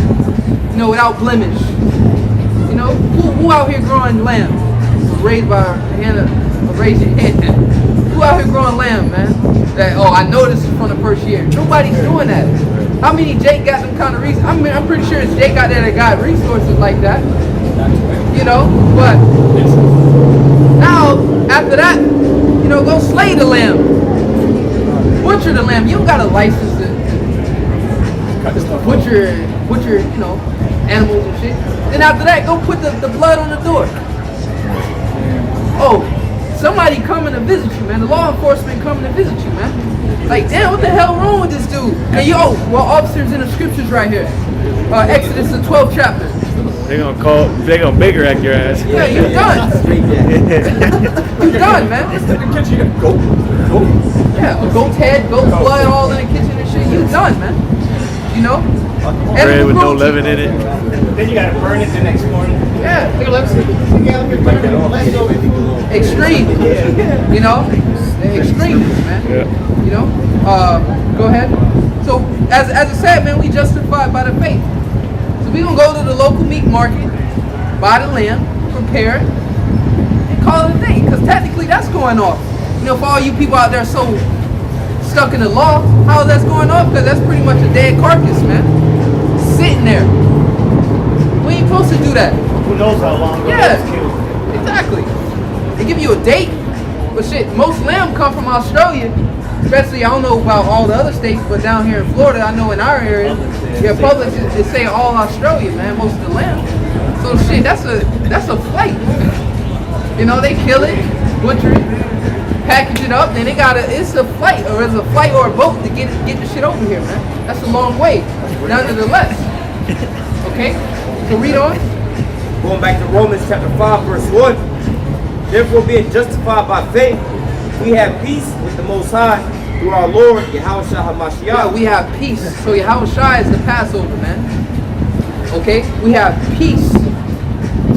Okay, through our Lord, Yahweh Shai, which is the Lamb. Did not John say, behold, the Lamb of God? John said that, man. Behold, the Lamb of God, man. So Yahweh Shai is the Lamb. Go ahead. Romans 5 and 2. By whom also we have access by faith into this grace wherein we stand. So you only can access this grace by faith. The entrance. You can't come with physical money. You can't come because you pretty. you look fair. You know, all that shit doesn't matter. You can only access this covenant or this thing of ours by faith. That's it. You got faith? Alright, cool, you can come in. You know? That's just scratching the surface, man. You know. Really, we gotta bring you in. Yeah. Yeah, man, not just, you know what I'm saying? Pretty much you gotta believe in me. And that's gonna start by the faith. You know, the Heavenly Father's gonna give you that gift. So when you hear these words, okay, you're gonna believe them.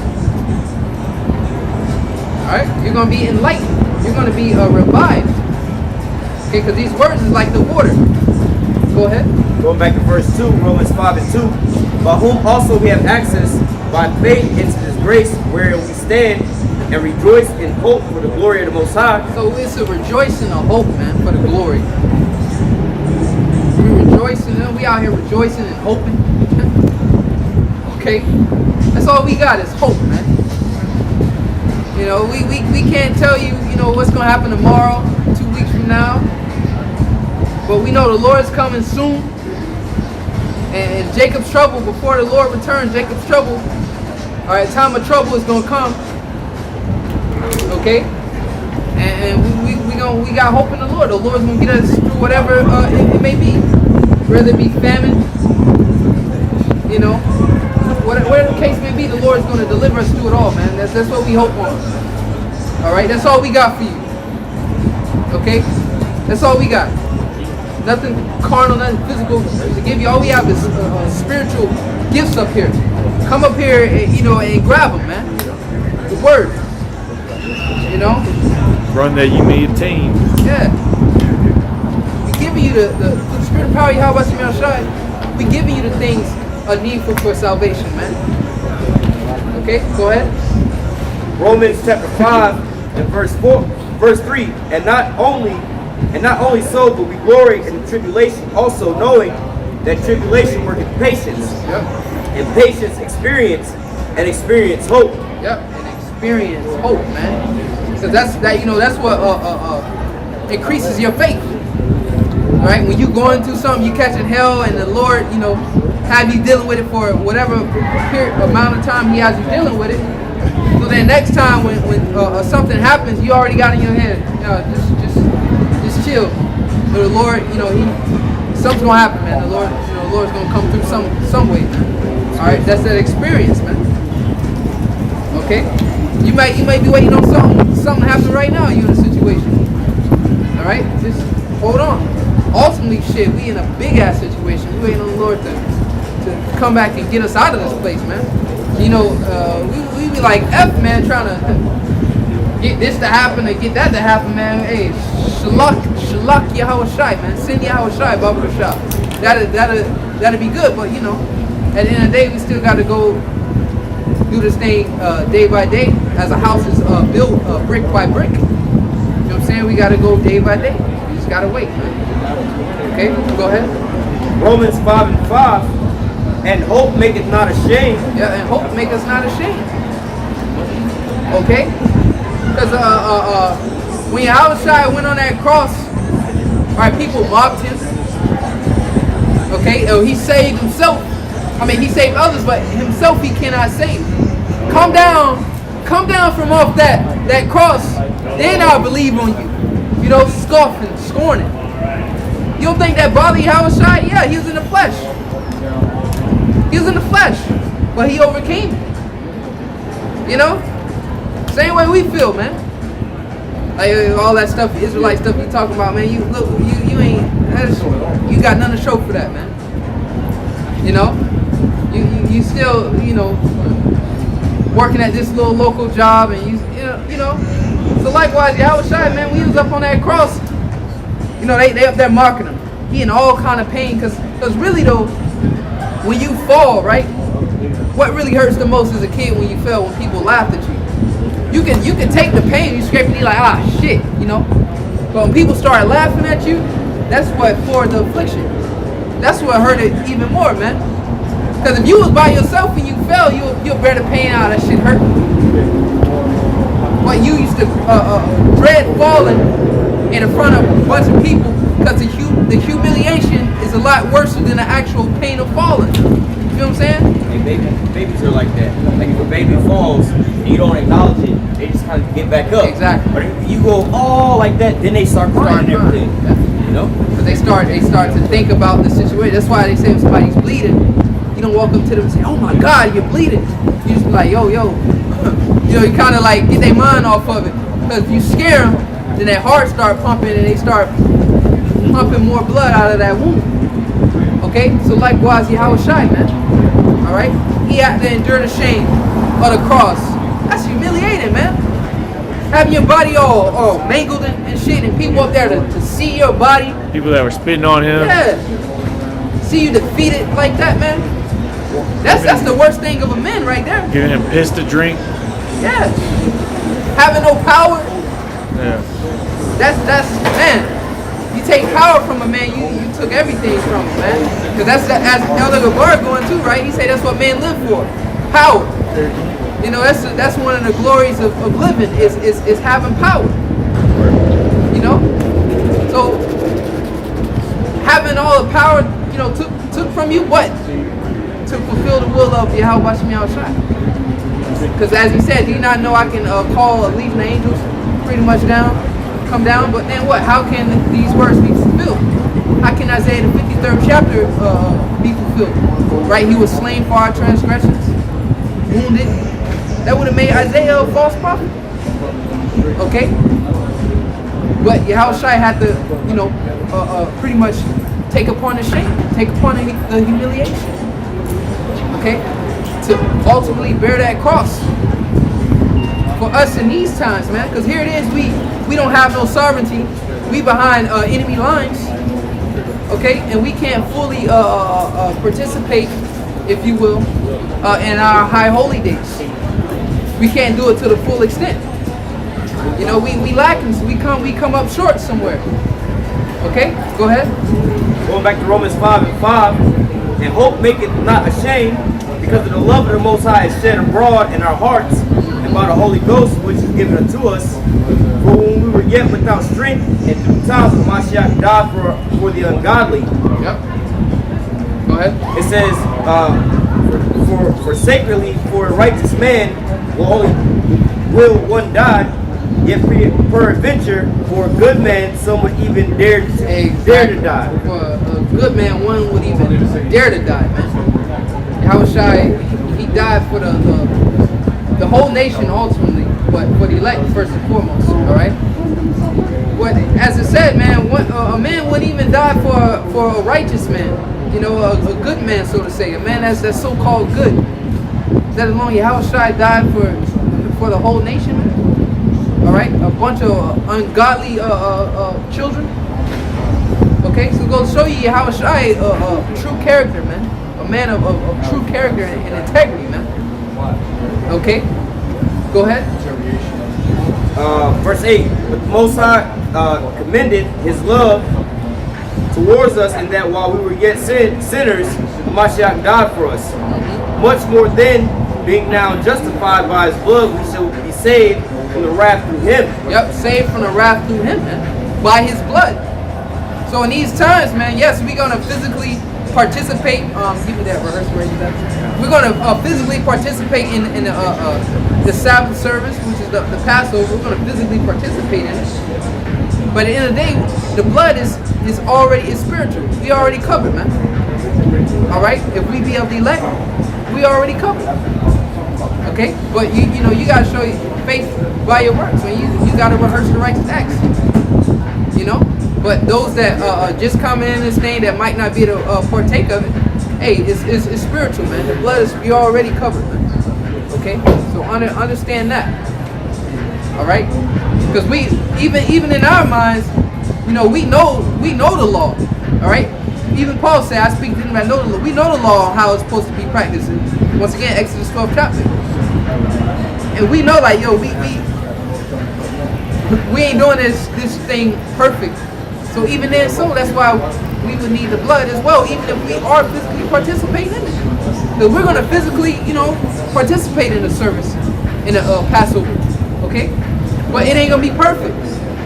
So that's once again, it's spiritual. We already covered, man, through the blood of Yahweh Shai. With him being that lamb, man, the lamb of God, man. Okay? Are they good on that? All right, go ahead, get that. Judges chapter 5, verse 11. The book of Judges chapter 5, verse 11. It says, they that are delivered from the noise of archers in the places of drawing water. The noise of archers. Brothers just going all into the arrows, man. The destruction, the nuclear missiles. Okay, the noise of archers in the place of drawing waters is a representation of working, of bondage. Okay, this is that place. They that be delivered. Go ahead. They that are delivered from the noise of archers in the place of drawing water, there shall they rehearse the righteous acts of Yahweh. Yep, there shall they rehearse the righteous acts of Yahweh, man. So this is the rehearsal, man. Okay, getting your shit together now, practicing now, and that's showing forth faith. Because in the kingdom, all right, everything's going to be perfect, man. All right, you should wanna, man. Look, we got high holy days, man. We got laws within the scriptures. Okay, this is what was taken from us, man. You know, this is what was taken from us. So here it is. We out here with the garments on, out here prophesying, teaching. Okay, until we actually be able to execute everything perfectly, man. Until we be like righteous drones, so to say, man. Geared and programmed by Yahweh Bashim Yahweh Shai, man. Execute the law of purpose. Somebody get that for me. They show no more teach where they all shall know the Lord. The new covenant. You can get in Hebrews 8, I think, or this one in the Old Testament as well, Jeremiah. Okay. But what more now, man? And you doing it now is showing forth your faith. All right? Because faith without works is dead. All right? They go hand in hand. Abraham showed faith. He was a what? No, his righteousness was counted to him as faith. But he had to put forth the works. He had to trust in the Most High. All right? Before the law was even established. So that's why once again, before go to show you that if you have faith, all right, you can be. That's why it said in Romans the 5th chapter, the access through the faith. All right, you can have that connection with Yahweh Shem Shai if you believe on Him, man. Because our father Abraham did it before it was even the law was established, man. Okay, so that's how we connect with Yahweh. That's why I say without faith it is impossible to please Him, man. Okay, because Yahweh Shai said, "When I come back, shall I not find faith on earth?" Because all the way up to the very bitter end of for the missiles be dropping, the word going out being preached is gonna be long gone. You ain't gonna have brothers out there preaching the word a day before the missiles drop off, man. Yeah. Okay, that's not gonna be happening because there's gonna be a lot of shit going on, shootouts and uproars. You know, internet, hidden shit, man. So what? In those times when you can't actually work, and do things physical to please the Lord, you're gonna have that faith up here, man. It's gonna be it's gonna have to be built in, man. That's why these people bugged out when the whole COVID thing popped off and they weren't able to go to church. Okay, they wasn't able to go to church, and why? They was bugging out because why? They couldn't physically be a part of that building, the actual temple, man. So they felt like they was separated from God. Scripture say, when two or more are gathered in my name, there I am in the midst, man.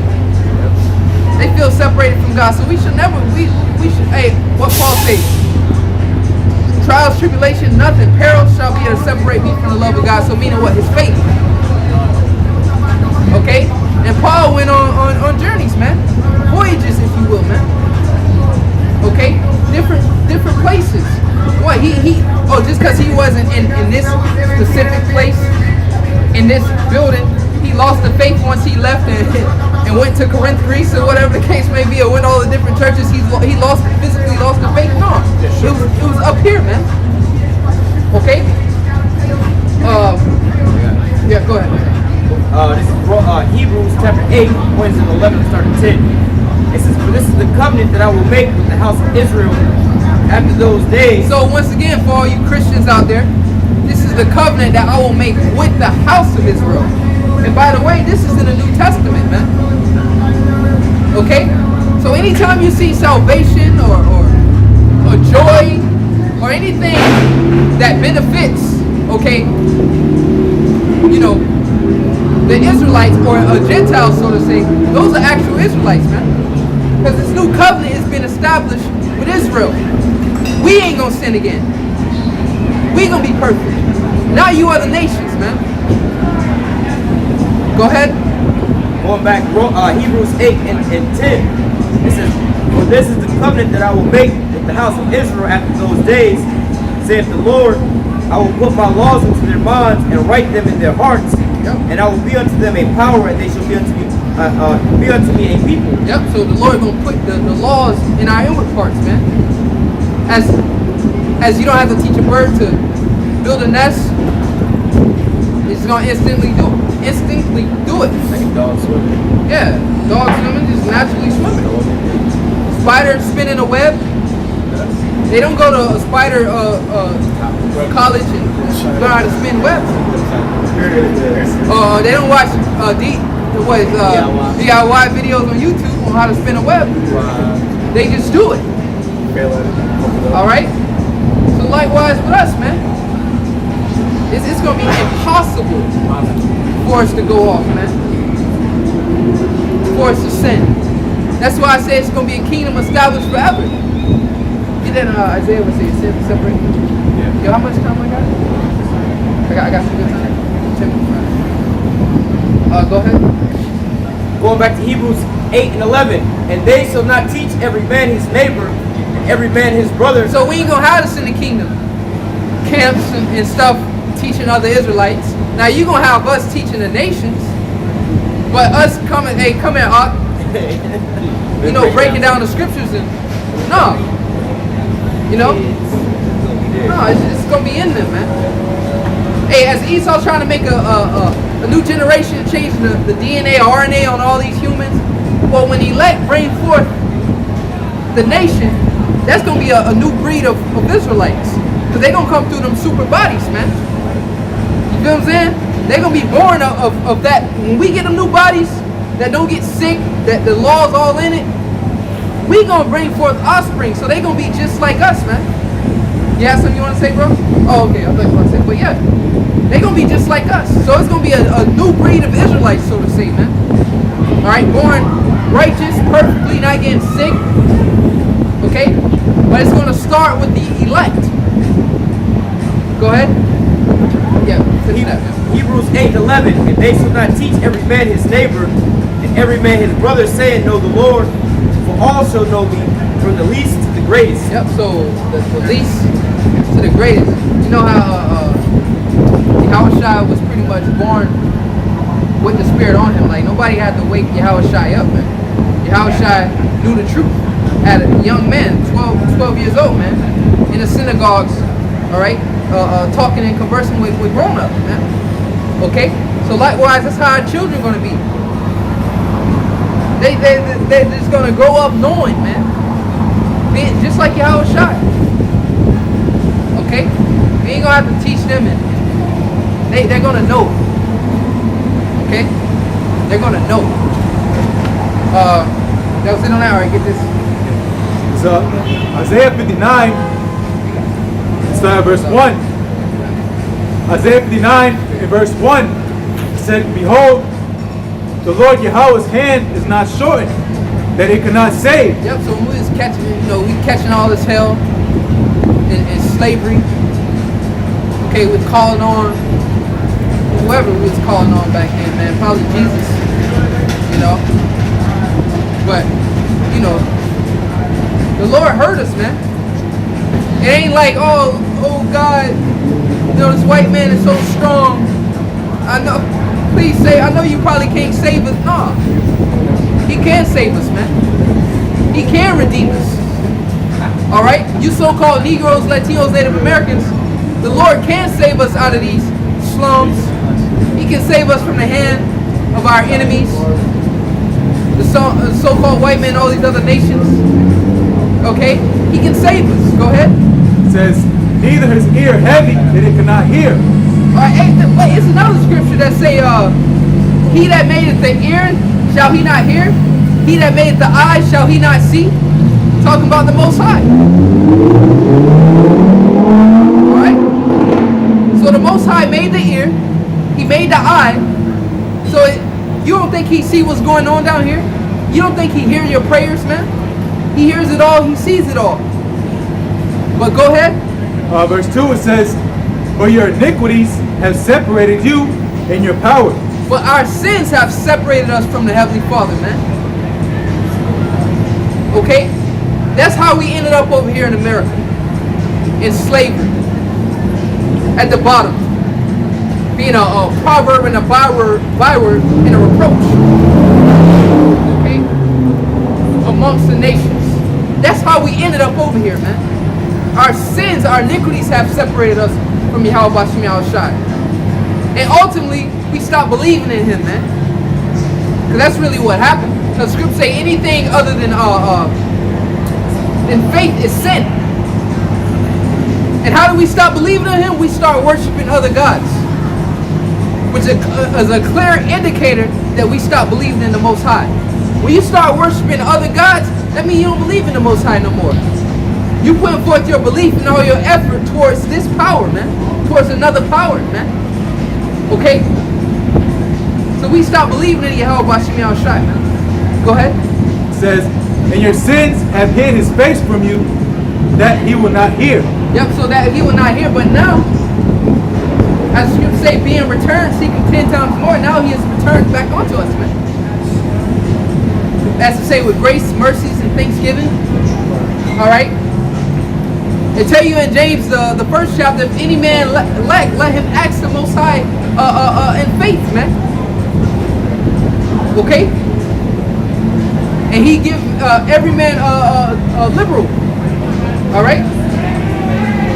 He give every man their substance, man, according to, I say ask. What he asked David, told David, man? If you wanted more woman, if that wasn't enough, you should have just asked. Roughly, in so many words. When he committed adultery.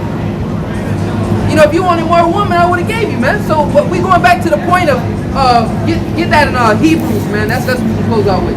What we call on Abba or Father, because now the Lord has given us back his name. Okay? Now we can call on him, man, and ask him, man. You going, once again, using the concept of David. All according to the will. But if you want something, ask the Most High. And if it be according to his will, you will receive it. It's especially spiritual gifts. Yahushua, King Solomon being our example. Asking for what he asked for something spiritual. Give me wisdom and knowledge so I can be able to judge my people, man. Those are spiritual gifts. Okay? But you see, Yahushua at the time being King Solomon, okay, he started out good, but he ended, eventually we end up drifting off, man, because we in the flesh. We'll start out on a good line, man. That's how Jake is. We start out good, busting our ass, going all hard,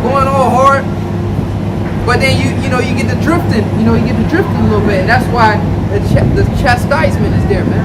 But the point being is now we've been given a name. Now we're able to call out on the Lord. As the brothers read in Isaiah the 59th chapter, our sins have separated us from Yahweh Bashem Yahushai, man. He hid his face from us. So now we know that we're Israelites. We're calling on the name. That's a miracle within itself. You ain't know nothing about Israel. All of a sudden now you believe you're Israelite. You see the power of the Lord, you completely forgot, man, you was an Israelite. Completely forgot it. Didn't know nothing about Israel. Didn't know nothing about Yahweh Bashem Yahushai. You knew all about Jesus. and barely knew about him, Jake wasn't really into that shit, man. You know? But you knew about Jesus. But when it came to Yahweh Shem Shai, actually knowing the precepts, knowing the Bible, knowing about reincarnation, knowing the secrets, knowing the mystery, you knew absolutely nothing about it, man. So go show you the power of the Lord. Now we know all about it, man. Go ahead.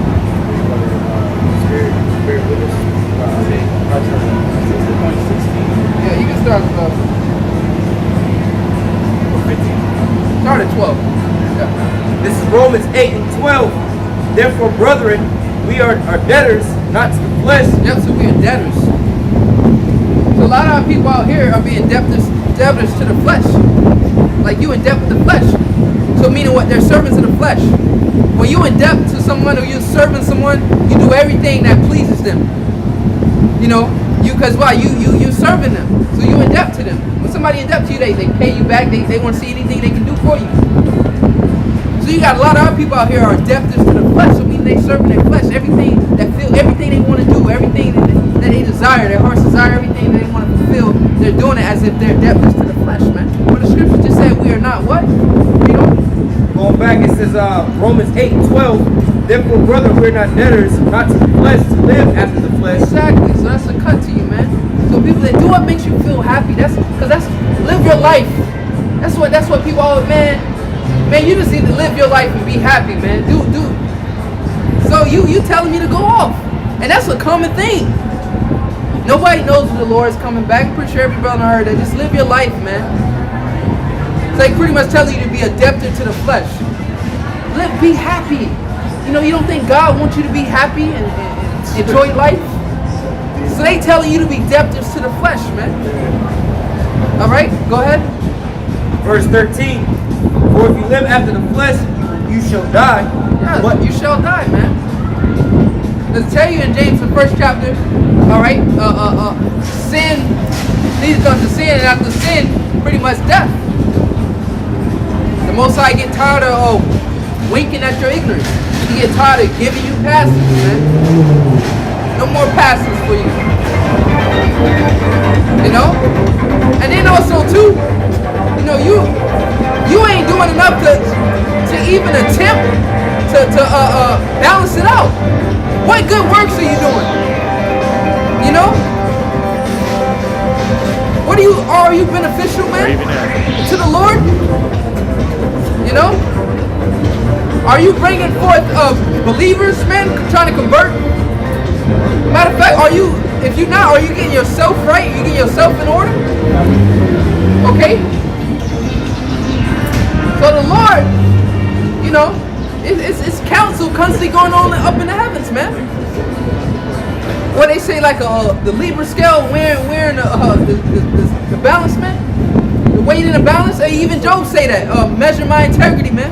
In the weight of balance. In the weight of the balance. Roughly paraphrasing, man. All right. We know our righteousness is filthy rags, but the Lord will consider, as it says in Hebrews the 6th chapter, the Lord is not unrighteous. Forget your works and labor of love. So the Lord will consider your works, man.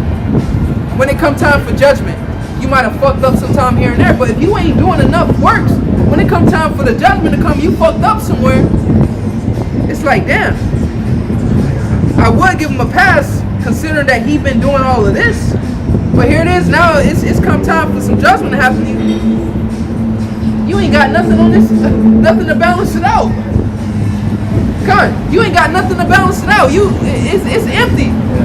Yeah, it's empty on that side of the scale, man. Not even a crumb. Not even a fucking crumb.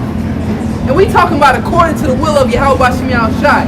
Not walking an old lady across the fucking street, man. Or staying after work late for your boss, man. You know? Jake really think that's good. Well, I stayed after work late for my boss. He asked me 3 hours to stay while I'm doing good deeds towards God. And the Lord don't give a shit about none of that, man. Alright, what are you doing towards this, man? This truth. Go ahead. Going back, Romans 8. We're gonna close out soon. We got like 3 verses. Right? It says, let me go back to verse 13. Verse 8:13. If you live after the flesh, you shall die. But if through the Spirit you mortify the deeds of the body, you shall live. Mortify meaning put to death. Go ahead. Verse 14, for as many as are led by the Spirit of the Most High, they're the sons of the Most High. Yo, so many that is led by the Spirit of the Most High, they're the sons of the Most High. Because the Most High didn't need a woman to create Yahushua. You understand? The Most High didn't need a woman to create Yahushua. Through the Spirit, man. Yahushua was a Spirit created. The Most High did not need a woman to create him. So that's why we got to be born again in the Spirit. To be like Yahushua. We was physically born as Israelites in the flesh, definitely. Your father was an Israelite, all right? And you came forth out of your mom, you know, even though it don't matter the identity of your mom. But your father was an Israelite and you was brought forth through a woman. But that ain't enough. According to the flesh, that's just according to the flesh. That's the start, though. You feel me? But you got to be born in the Spirit, man. Like Yahushua. Didn't need to come. The Most High created that Spirit. You know? So that's why what it means we got to be born again in the Spirit. Meaning what? Born of this truth. Knowing this truth, man. Being renewed in the mind. When you first came to this truth, you were born of the Spirit. You started learning, oh shit. That's you being born again. Born of the Spirit. Go ahead. Going back to verse 14. Romans 8:14. For as many as are led by the Spirit of the Most High, they're the sons of the Most High. Yep. For we have not received the spirit of bondage again to fear, but received the spirit of adoption, whereby we cry, Abba, Father. Yep. The spirit of adoption, whereby we cry, Abba, Father, man. You know? Just like a child looking for protection. You know, they call their dad. They dad, man. Like dad, you know, there's a point in time when Esau Edom was whooping our ass. Who could we have to call on? And then if we did call him, he wasn't answering. Now, here it is, when trouble come now, we can call on Yahweh Shai, man. We have a father to call on in a time of our trouble. Abba, everybody we call on him, Abba Father, because why? We being led through the Spirit, man. Alright, sons in the Spirit, man. Those are the true sons. Those that are born in the Spirit, man. That's why if you look at it, we could be the 144,000. Alright?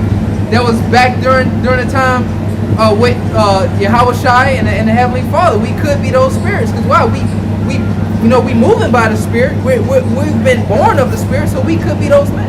Okay, so that's pretty much it. All right. So Morris Williams edifying.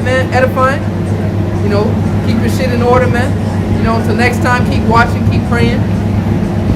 You know, we want to give all praises to Yahweh, Ba'ashem, Yahushua, Ba'ashem, Rakakadash. No one is the elder apostles, the great millstone, and rule well. Peace, love, and blessings also to y'all. Came out there on the highways and byways. Even out diligence made that call and election sure. So long.